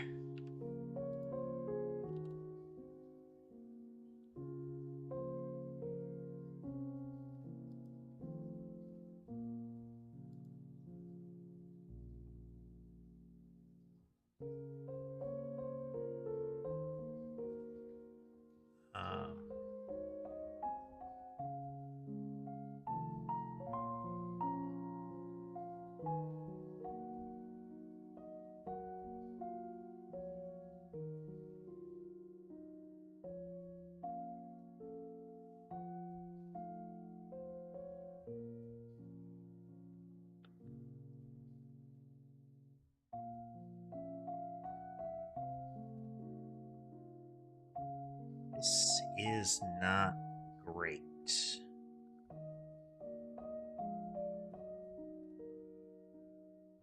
Forcing function here.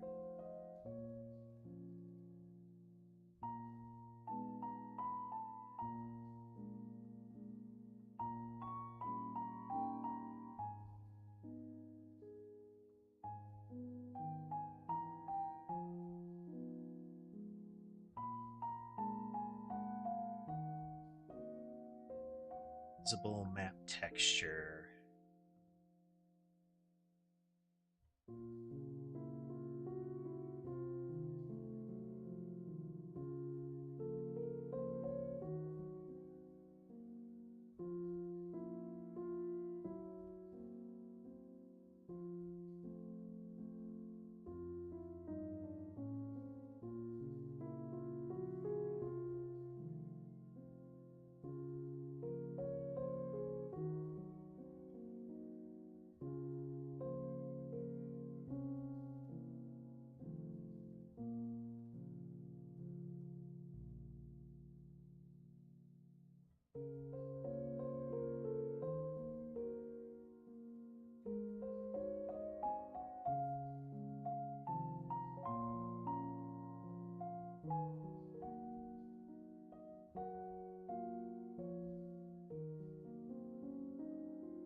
Okay, this needs to be visible map texture.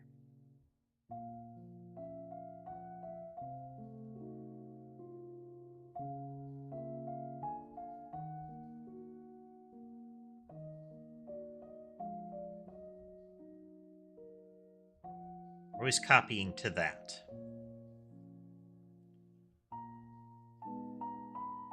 Then this is going to happen when we set the map.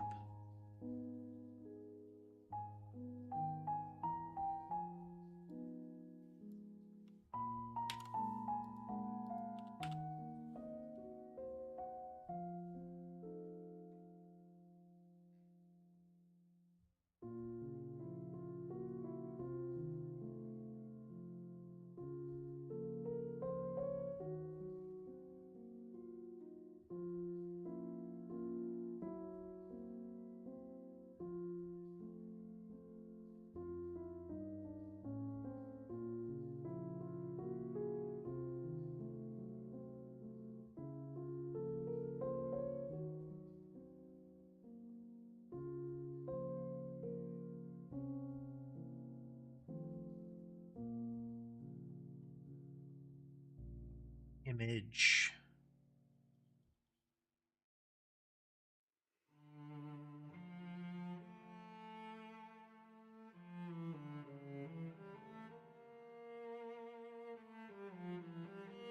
Okay.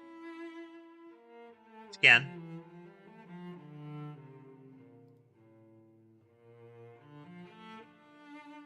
Okay.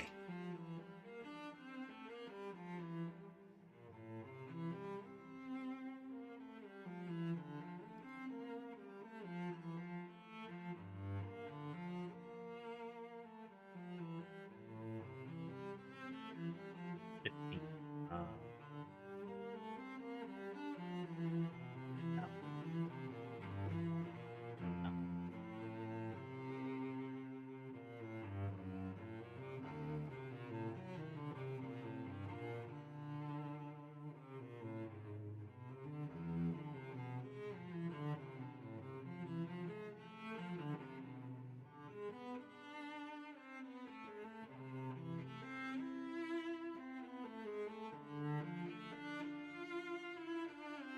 texture 2Ds.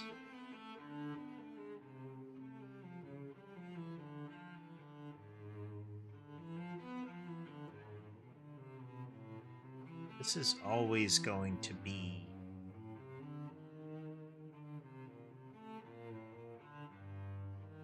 This should be a texture 2D. We need it. We are going to be passing it into the shader, so we might as well treat it that way.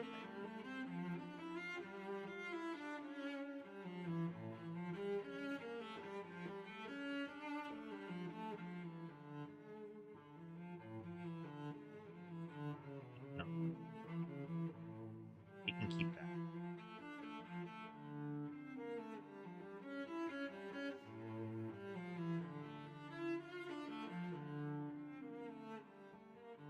Full map image is that.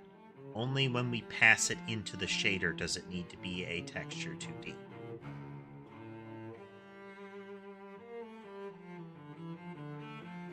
Get all the way done with this, we create it. I wonder if...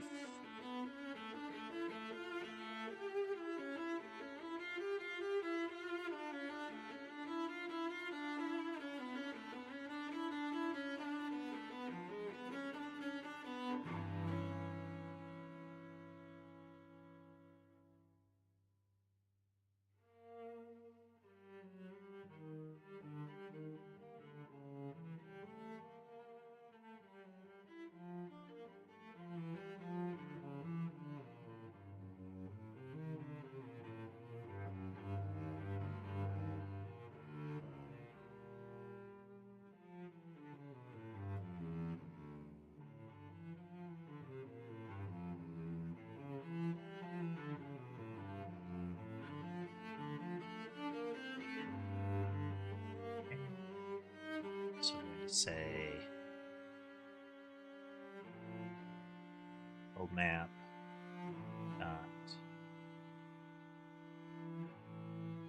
tile texture atlas get image.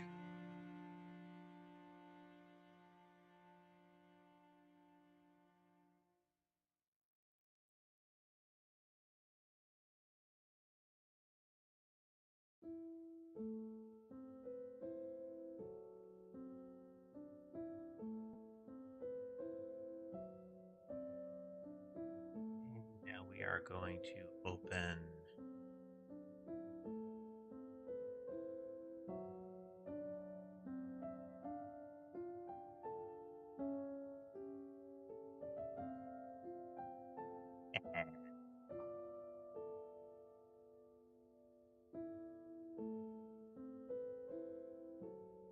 this one would be really hard to see if it's there.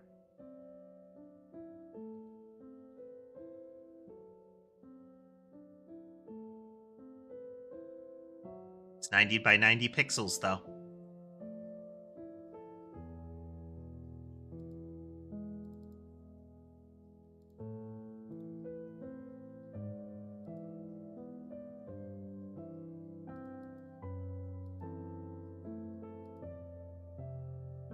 It's 32 by 16, but I'm not seeing another image in it.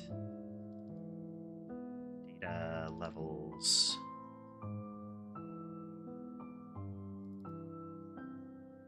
Tile 02. That should be loading tile 02 is the second thing in the texture.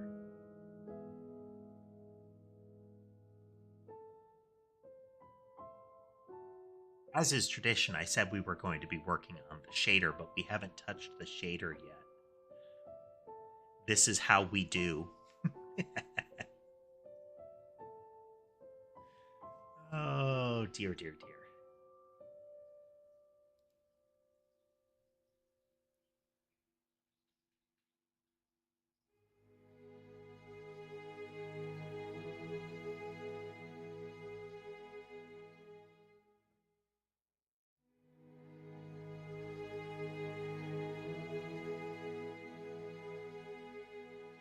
We have two tile textures, and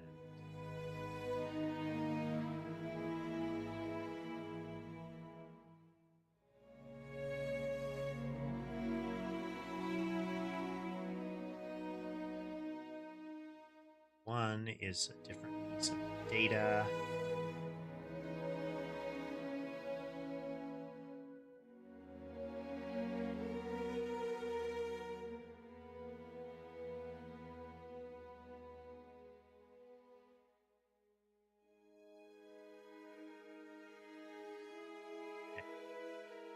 Again, and we hit it again.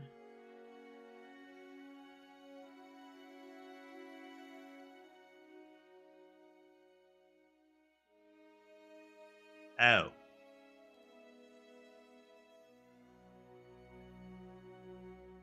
These values aren't changing.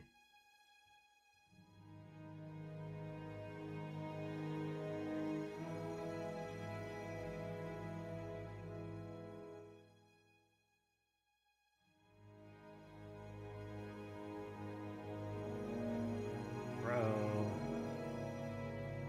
greater than or equal to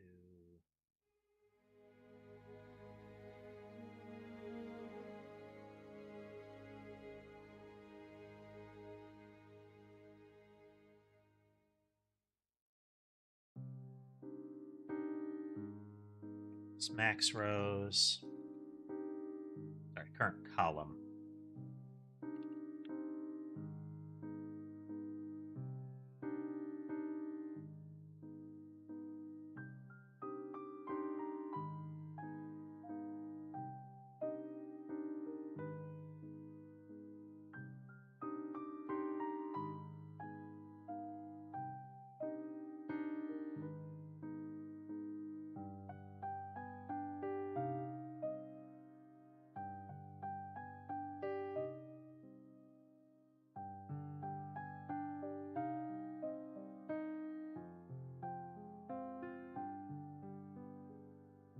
If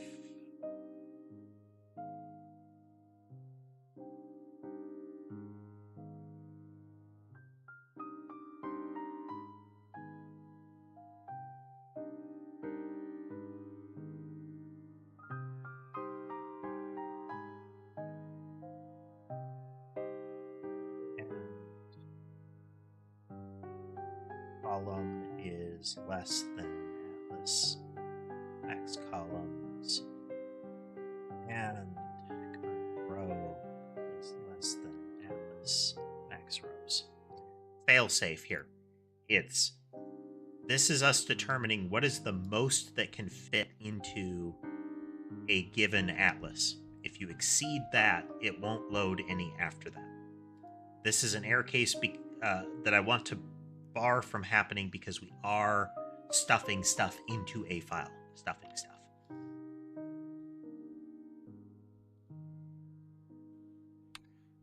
That. Back over to our folder. Base folder. Tile texture atlas now has both of them in there.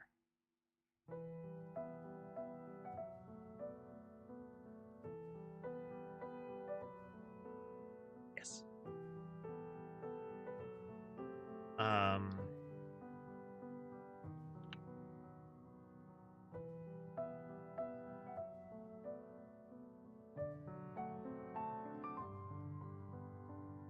Levels.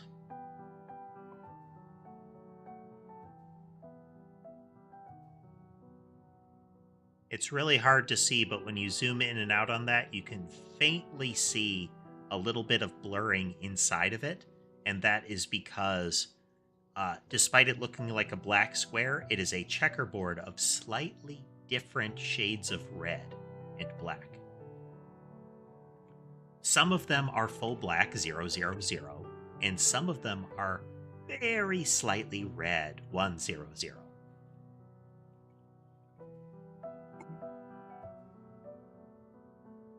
But if we look at our visible map image, nothing is coming through, which means it's not copying it properly.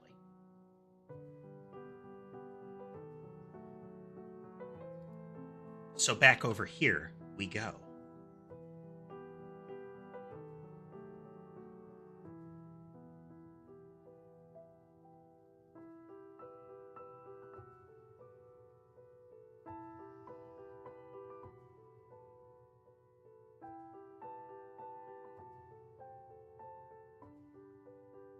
Source is not visible map image. Source is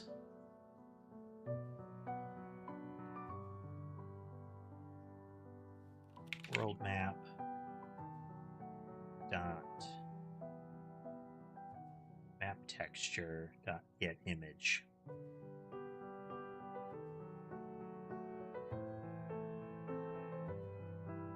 And this would be the wrap image if that happens.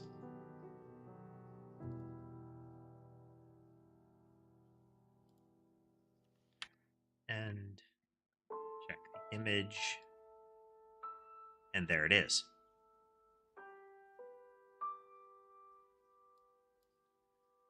And if we check its properties,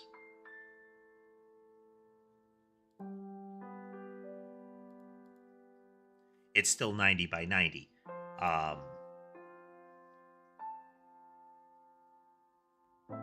Open that again, and we're going to go in and we're going to edit it. So this is 5 by 5, this little black area.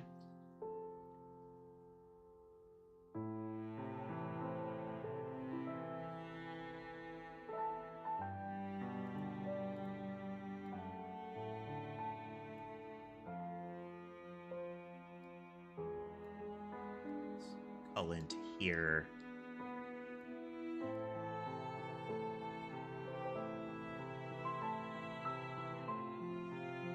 Like that.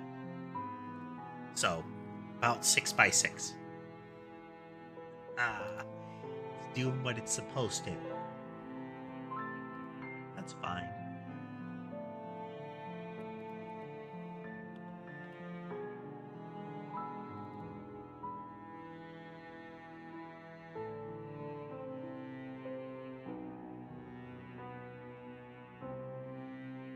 Okay.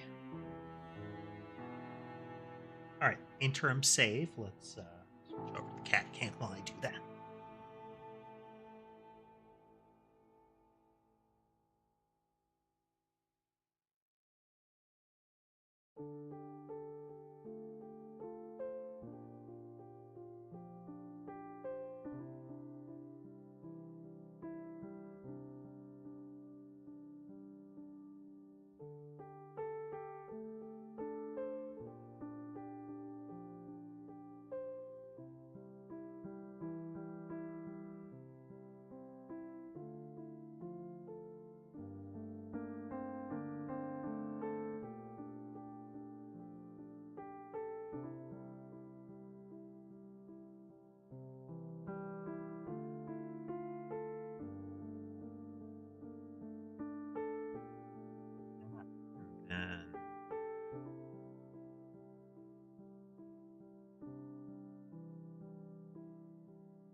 Okay, so now we've loaded the shader and we've set it.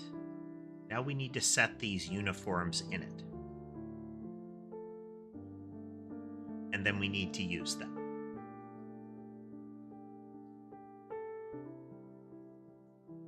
So we're going to be getting particular portions of the atlas texture right here. Based on what we have in the map texture.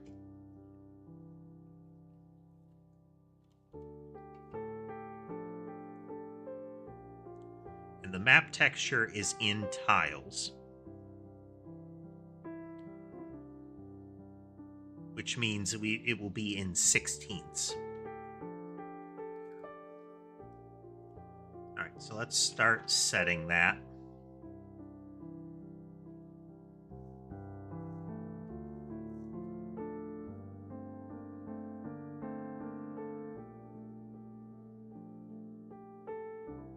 Shader here. We are going to need to add some fail safes in the shader to make sure that there is a texture there to render. If not, just do nothing. So we've set the world map, our shader material, set shader parameter.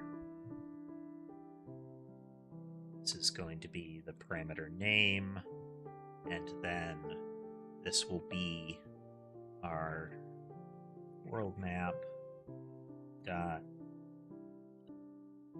texture tile texture atlas. So this one is going to be, let's verify.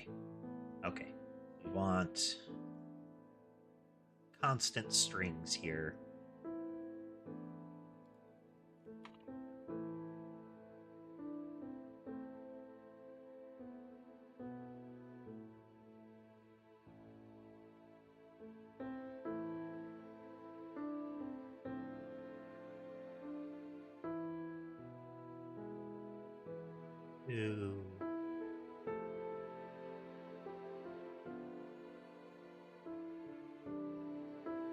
And in our shader, that is texture atlas. Quick break here. Be right back.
How about now?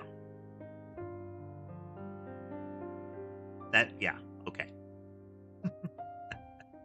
Wow, that full-on failed.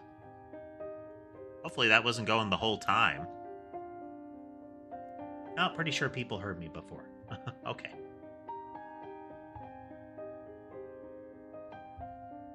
I don't have to put this on the whole time.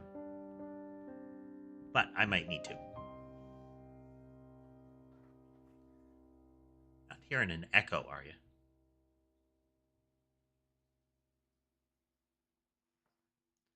Well, let me know if you can hear it now and if you hear an echo or not.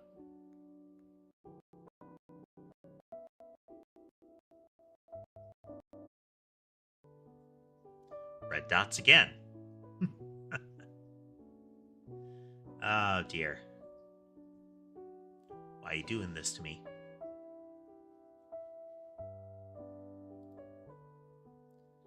Well, the meters are all working.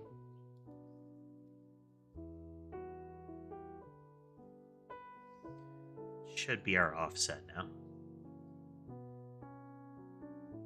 Yeah. One of these times, I'm going to have to get a new microphone. The problem being that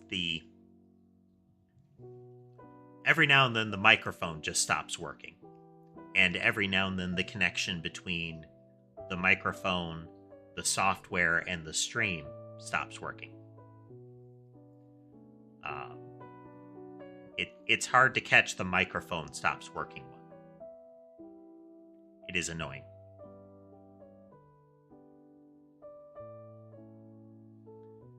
Should be our offset there.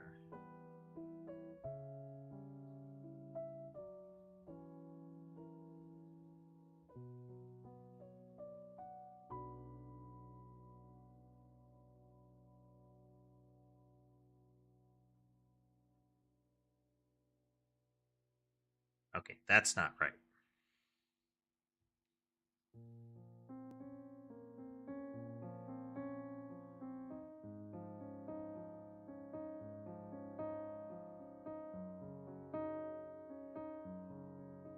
Let's reparse that. So first what we're going to do is we're going to determine how many textures there are, which, well, we know the tile type. Then we're going to determine the maximum per row.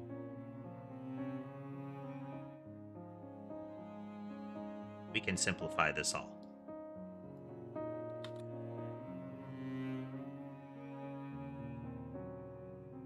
So the offset is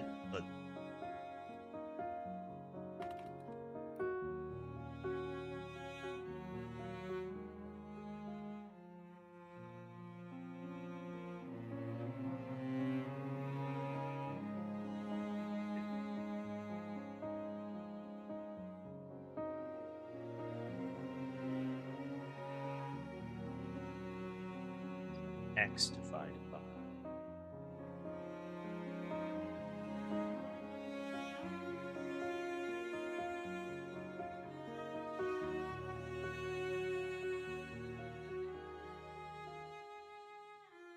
okay, so this is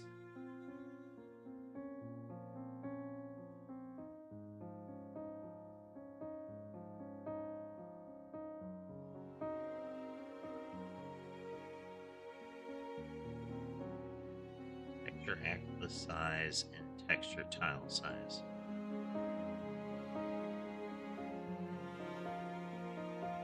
All of this as an integer.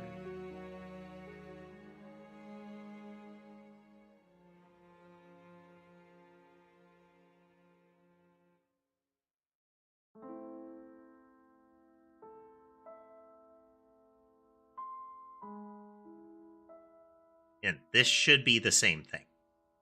These should be squares. But just in case I decide to do something stupid. Oh wow, that came through.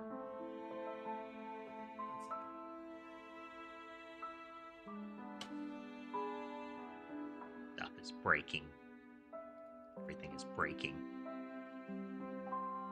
Sound will go out momentarily.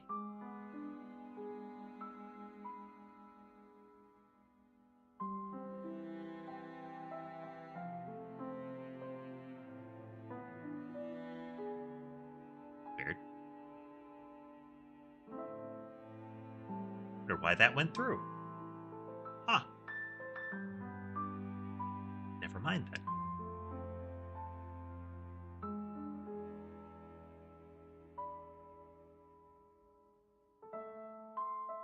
Okay, we have max rows and max columns. The offset is going to be, so this is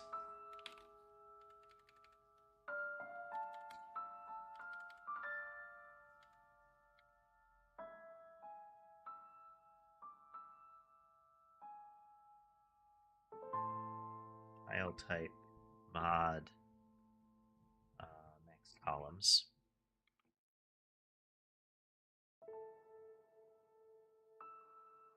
Say float times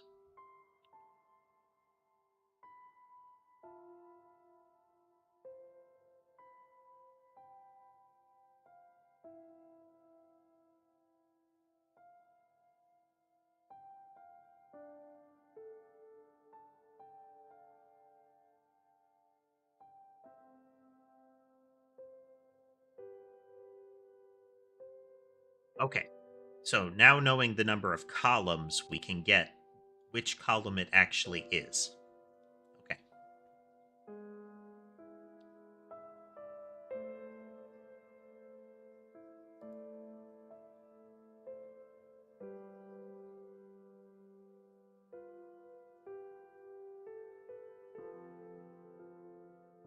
Then we don't actually need to know max rows.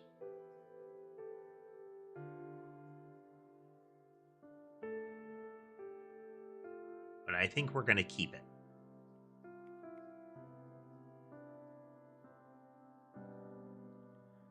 As a fail-safe, you know.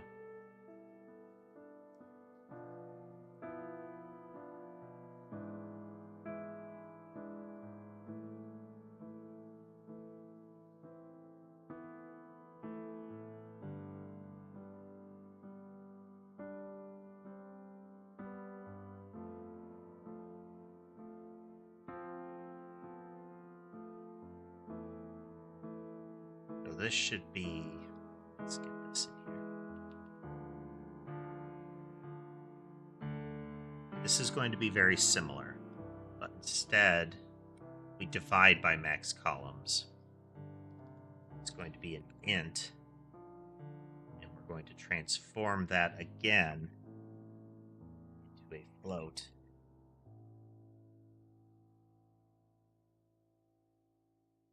And multiply it by that. So we're going to get a truncated value here. I wonder if there's a floor.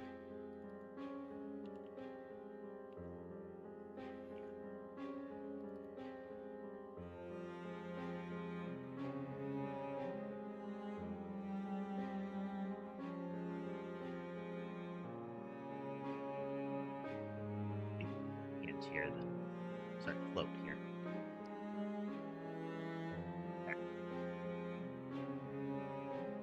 So this is going to get us an integer value.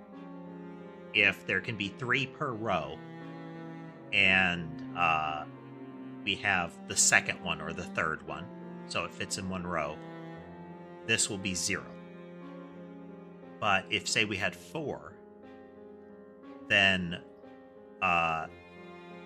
dividing by max columns will get us 1.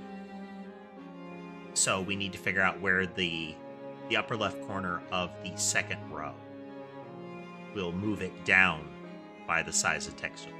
Yeah, the texture tile size. Okay. So here's our offset.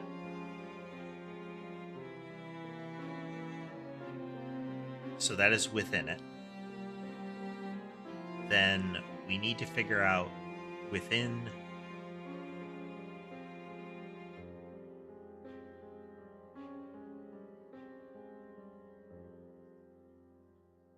Here's the map texture.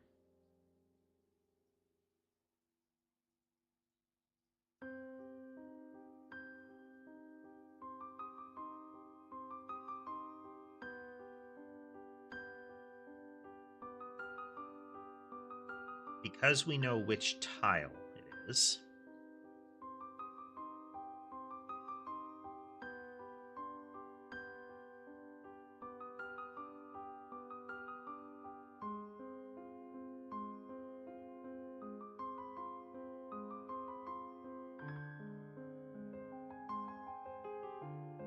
I don't know if this will fully work.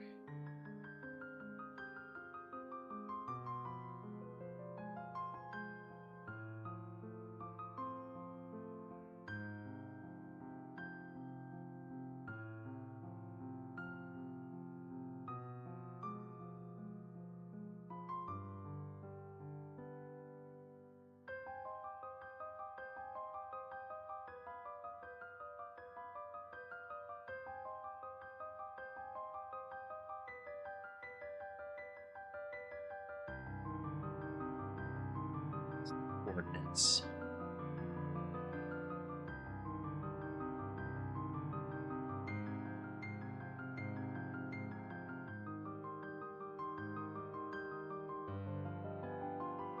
We need to know the map texture size in pixels so that we can compare that to the visible area size. So we need the visible area size and the map texture size.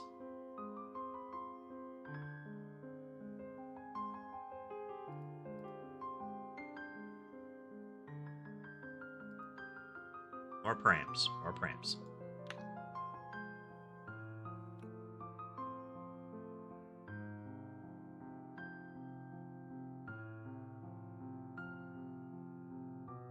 Very weird.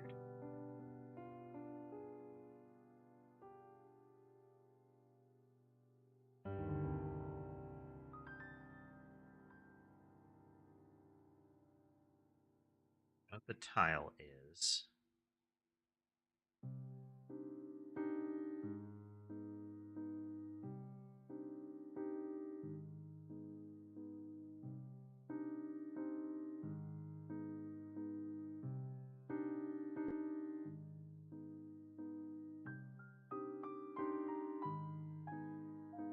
How big the map texture size will be.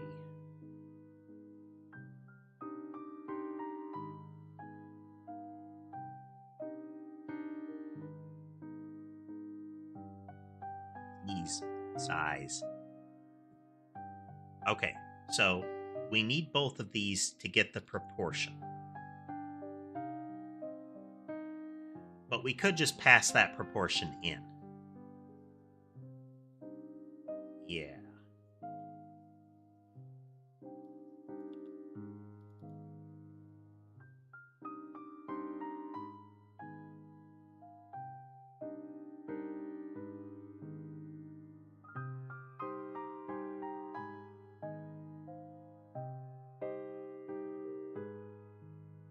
Yo.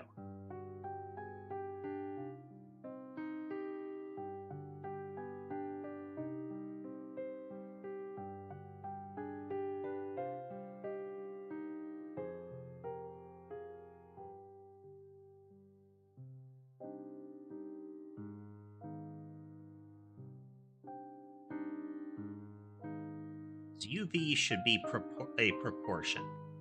So if I'm rendering it on... Yeah, this should work. Yeah.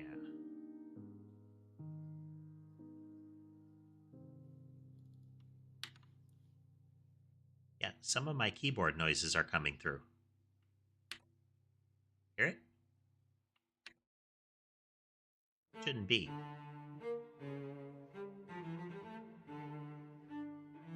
Oh, and I haven't been showing the game screen. The scuff is real. Okay, just a moment.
Oh, yeah.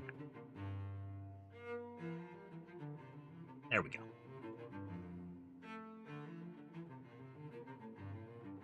Ah, such hassle. Okay. So we have the map to visible area ratio that we need to incorporate now.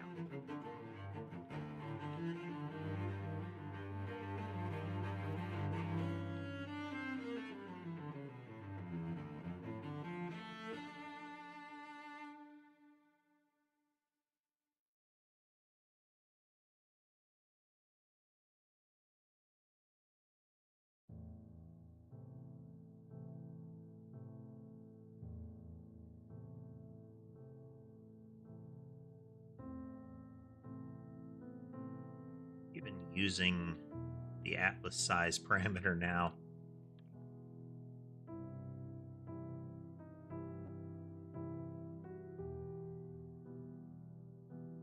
Yeah, max columns.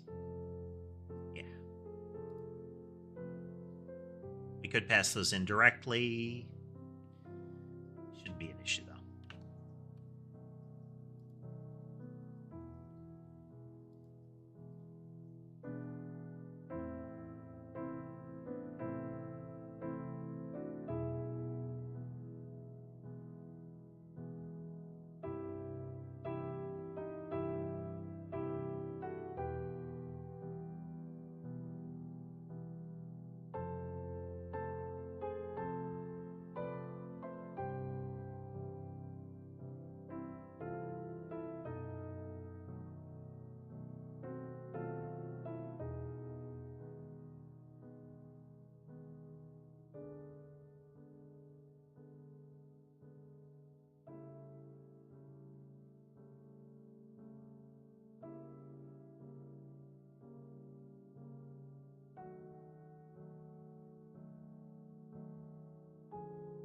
Texture.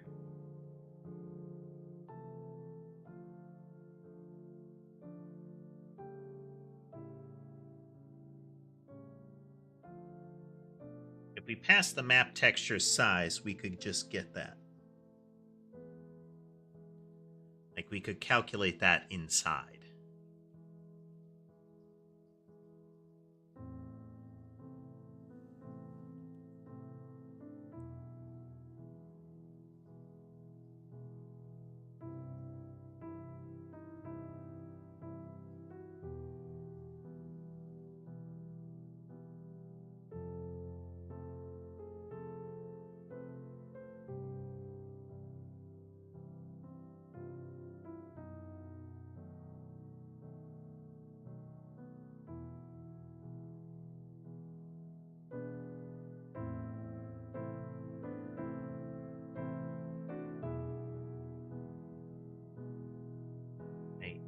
Have a concise one. Size returns what? Vector 2i. Okay. Divided by.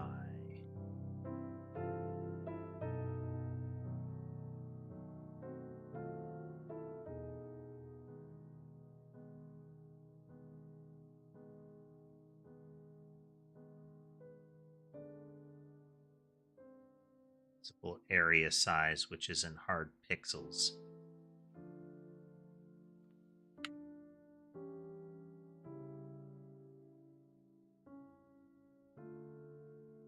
So if we set that here, it's still letting the clicks through. Sometimes. How obnoxious.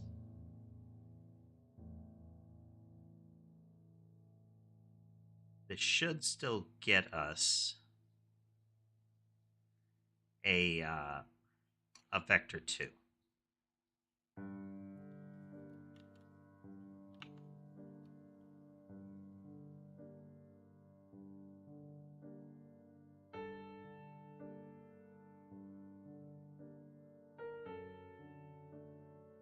There.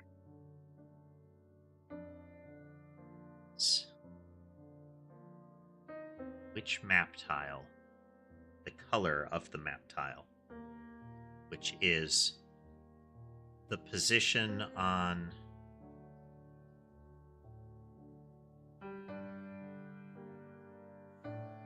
should this be inverted?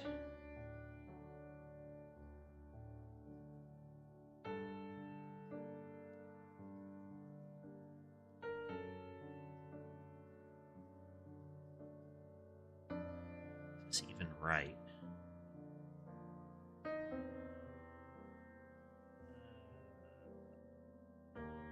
Looking something up.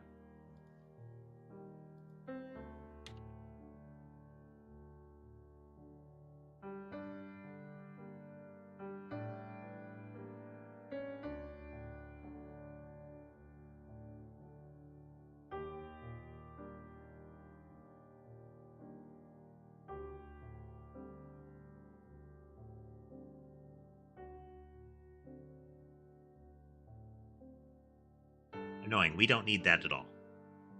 We don't need the ratio.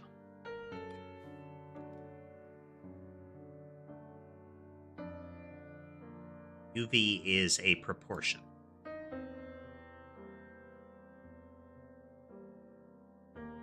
It's between 0 and 1. I was getting away from myself.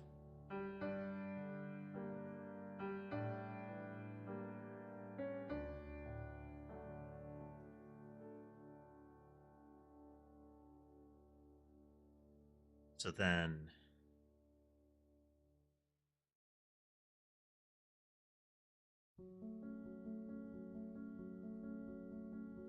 we need to convert that UV into pixels.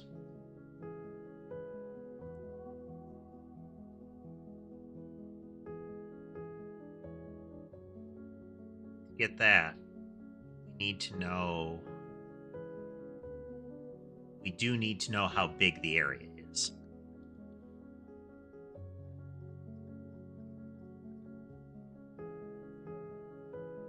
Yeah, map tiles count.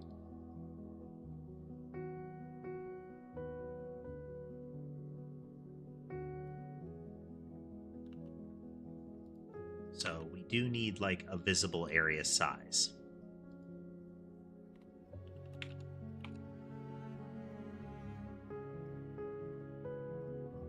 Yeah, my filtering is faulty suddenly. Ah, neat.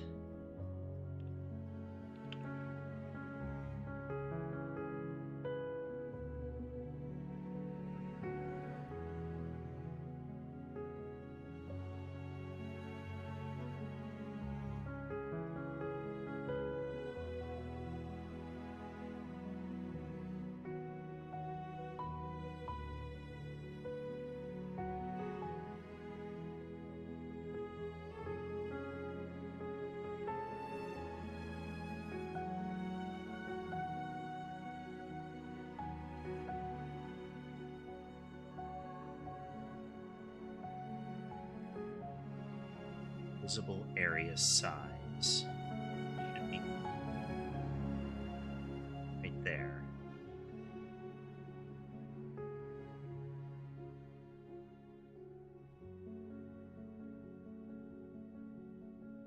This is in pixels.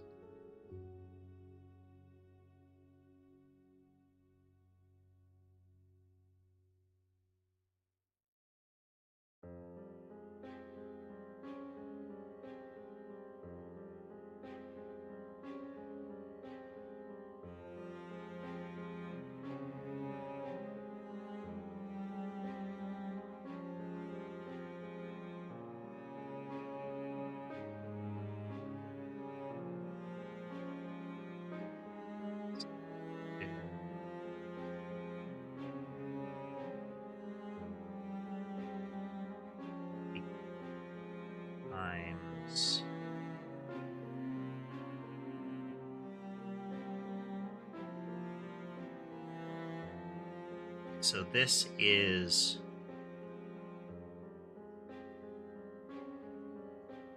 which spot on the actual visible area we are, which pixels.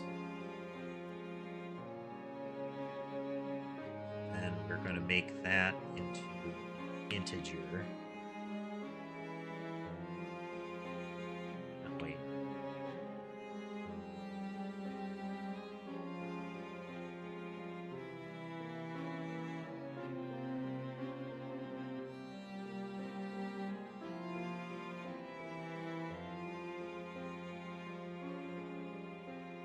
Offset X.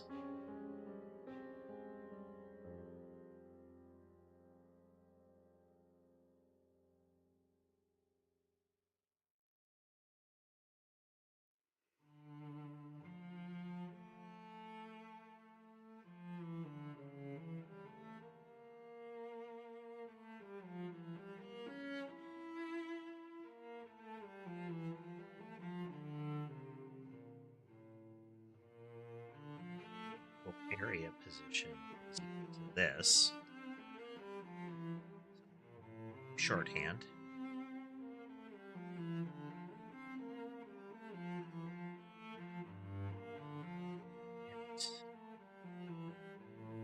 Modulo file size dot x.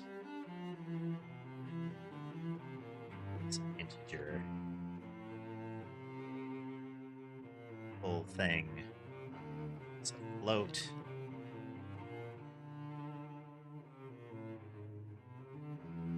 Semicolon. Same thing again, but with y.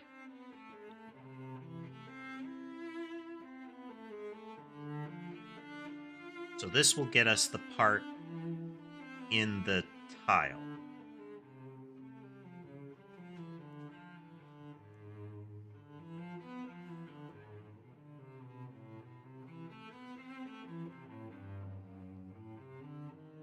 Okay, so then color is equal to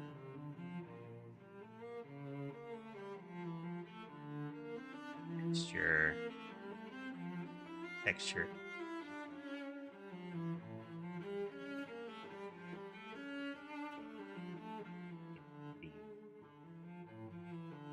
texture atlas is the texture. The position in it, which is going to be our texture atlas offset plus our tile offset.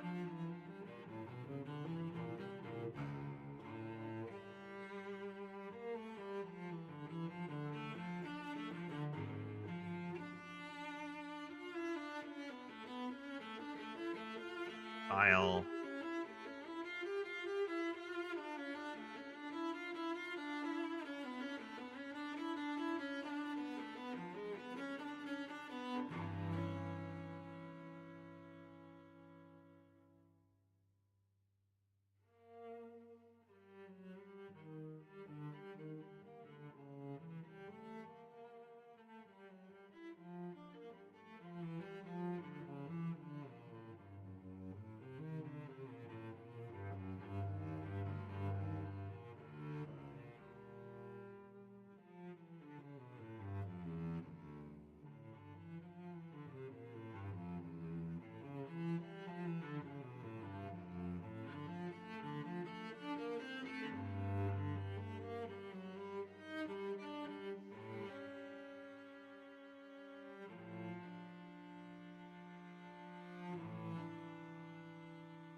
Okay.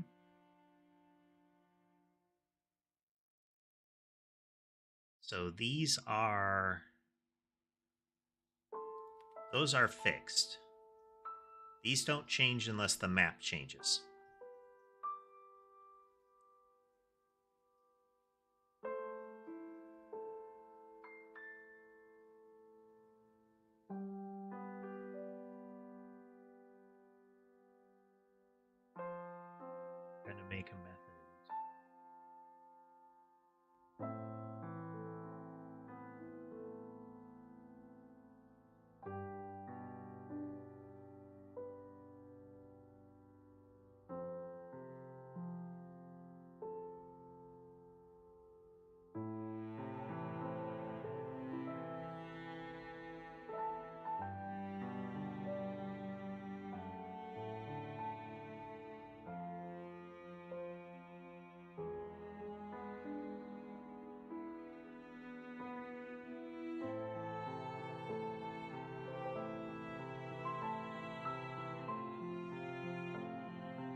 update shader visible area.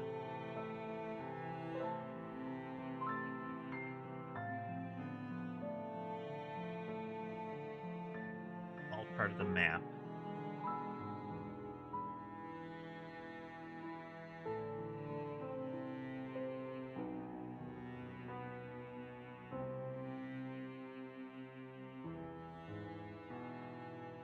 Update the shader visible area.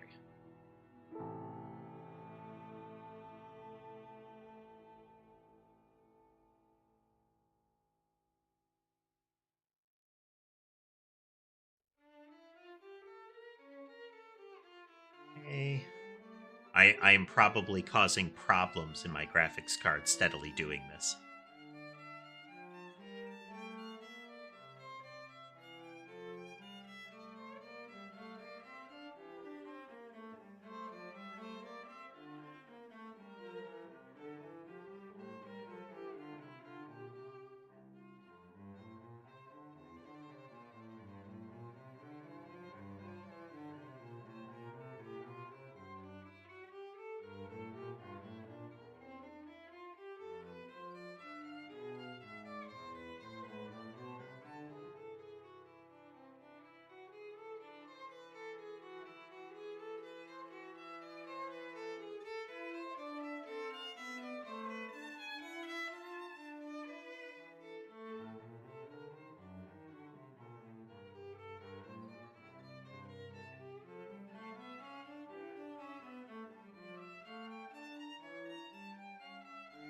Need a texture.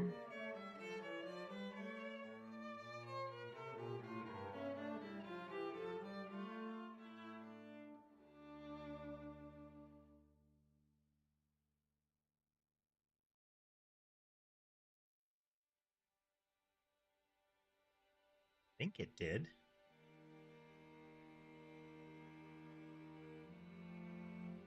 No, this has no texture.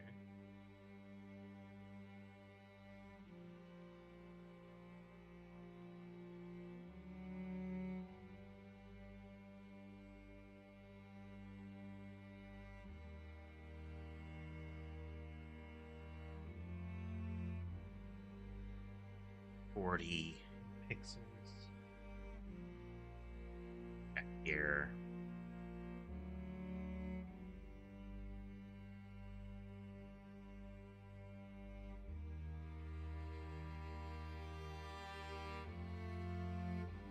That seems correct.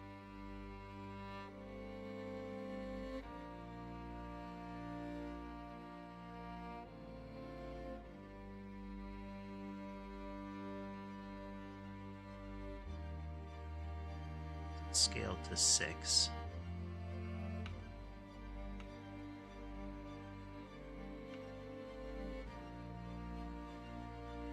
Do anything.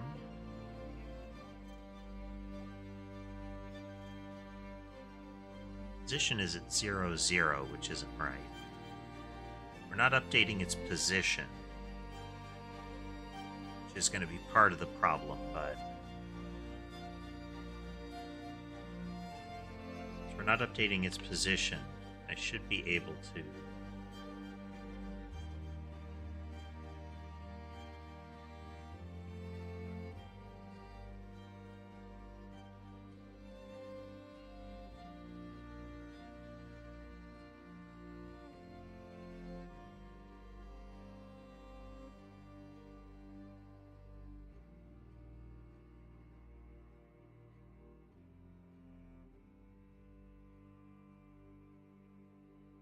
Let's do a little direct testing here.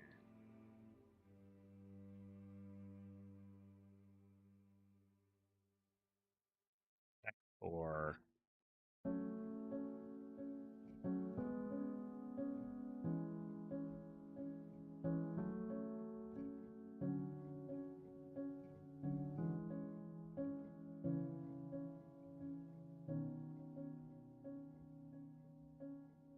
okay, this is opaque black plus what you get.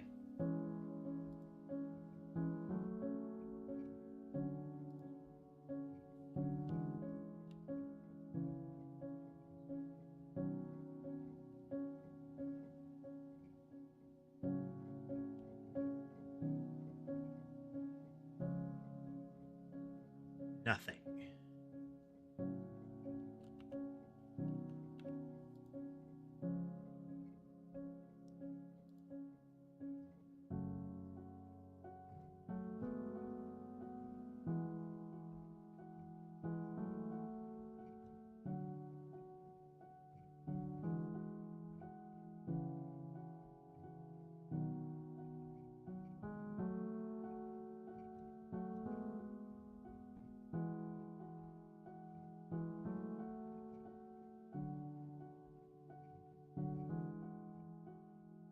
Block.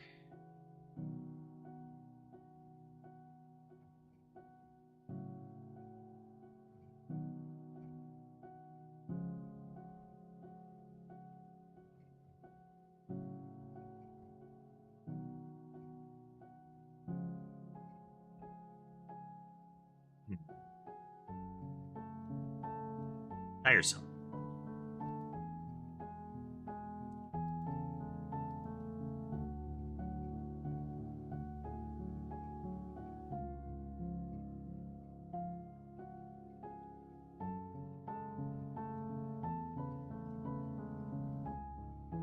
Block pixel size is 480 by 480.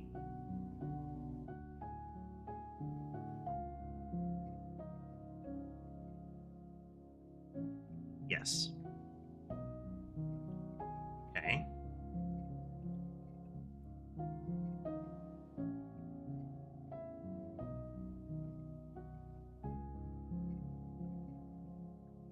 Visible area size.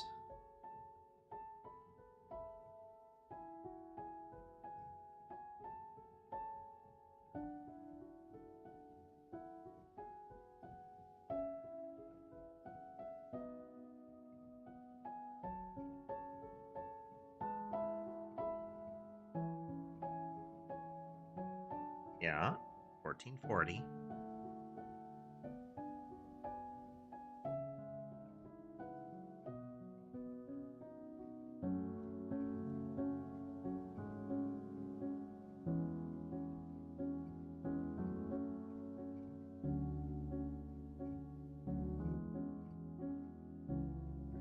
So then we need to make sure to position it correctly.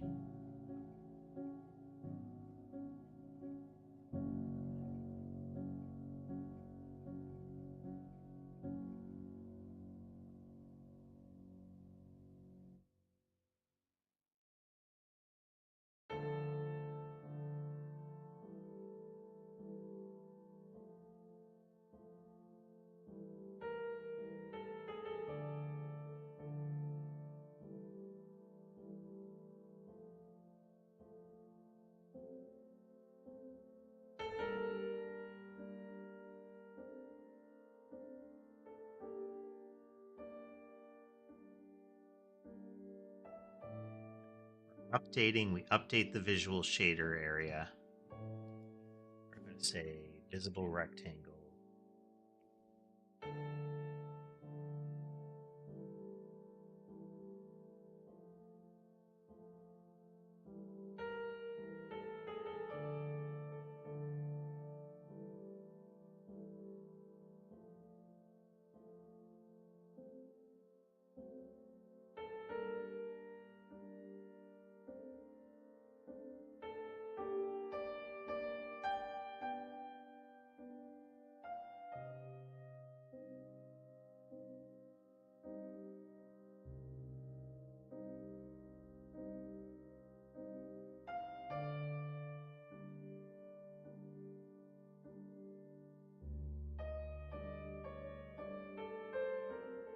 Block.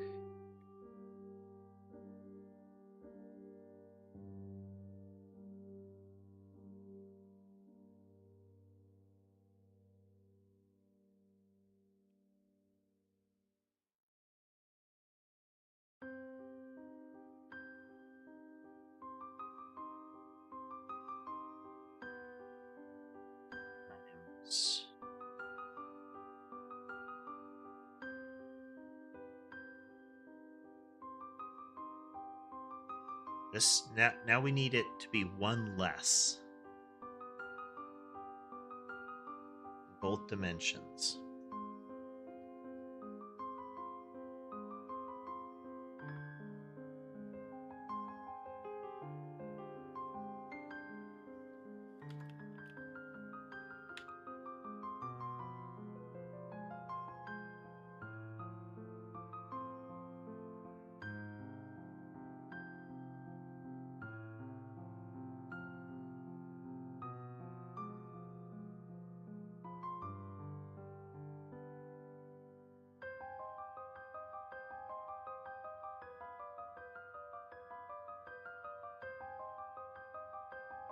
I could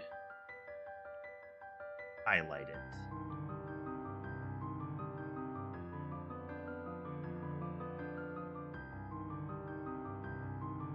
That I could highlight the piece that I'm dealing with.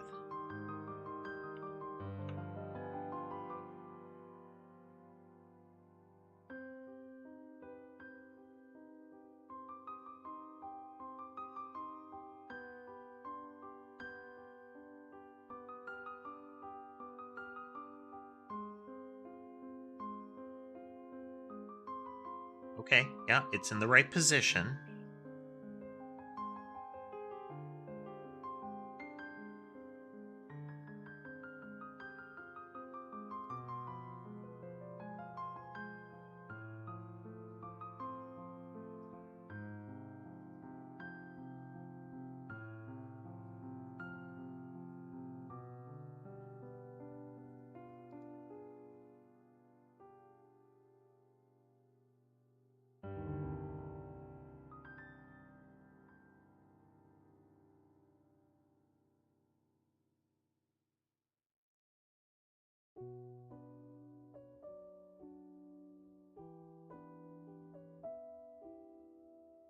Shouldn't matter.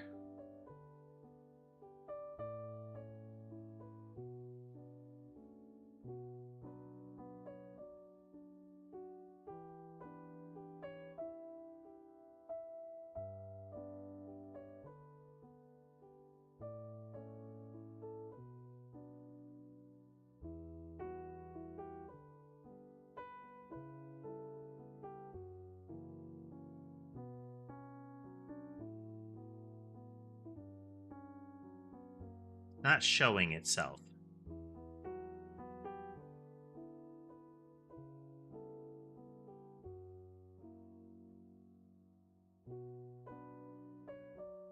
We know it's visible.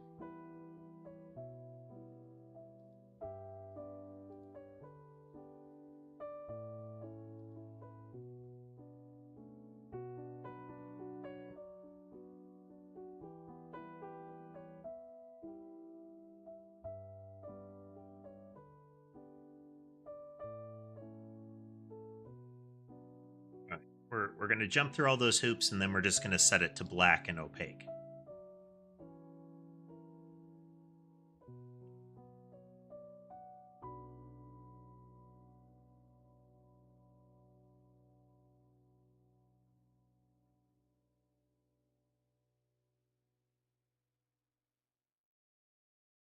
Okay, so that's not even running, so like, this should have shown something, you know?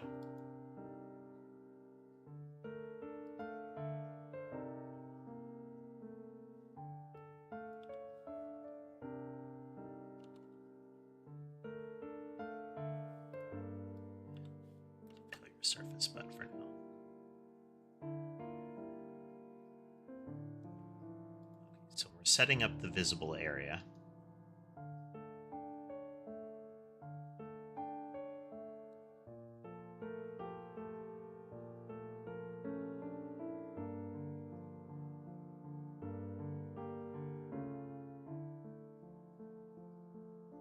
Let's look at our entity mesh renderer.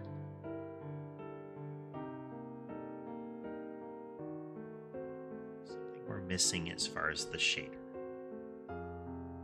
Parameters. Set the material. That's it.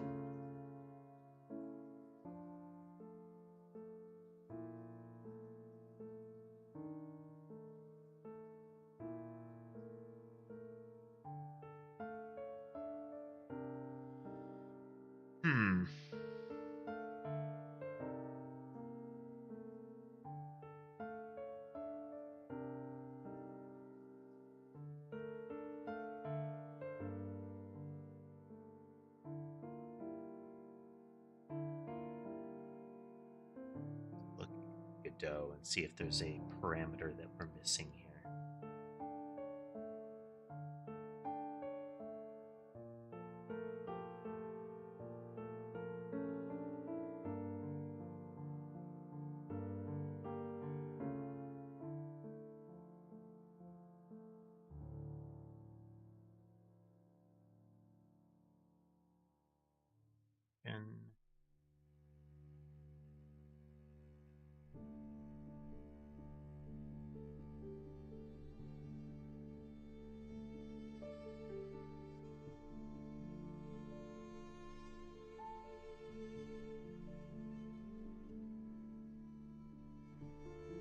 Let's do a drastic one.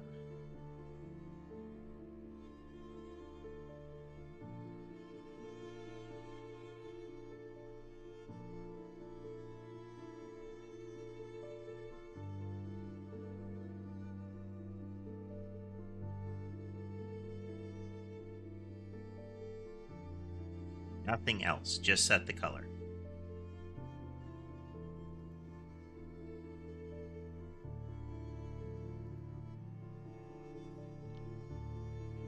That should have definitely done something.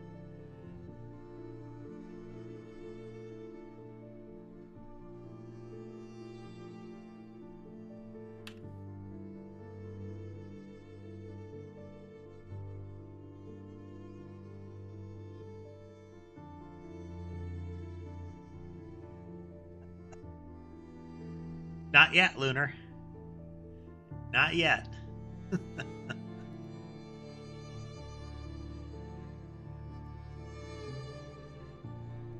This should have made the entire area black. I'm doing this wrong. That should be full alpha, full color.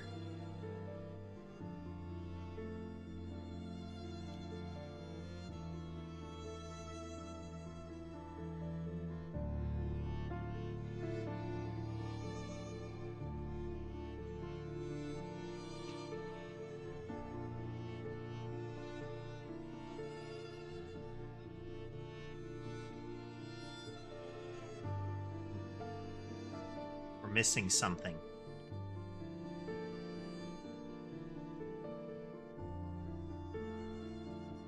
You're wondering, this was the doing shaders on the stream is kind of rough thing.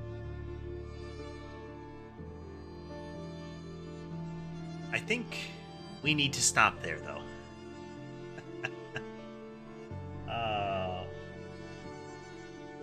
Oh dear. So,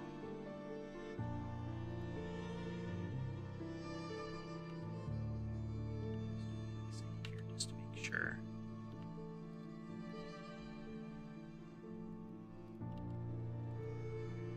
Check something here.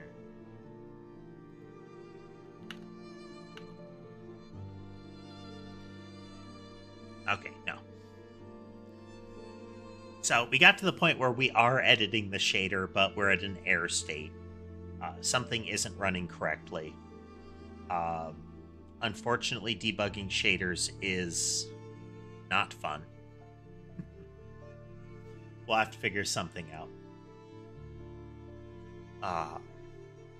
But yeah, despite sound issues, I hope everybody had a good time.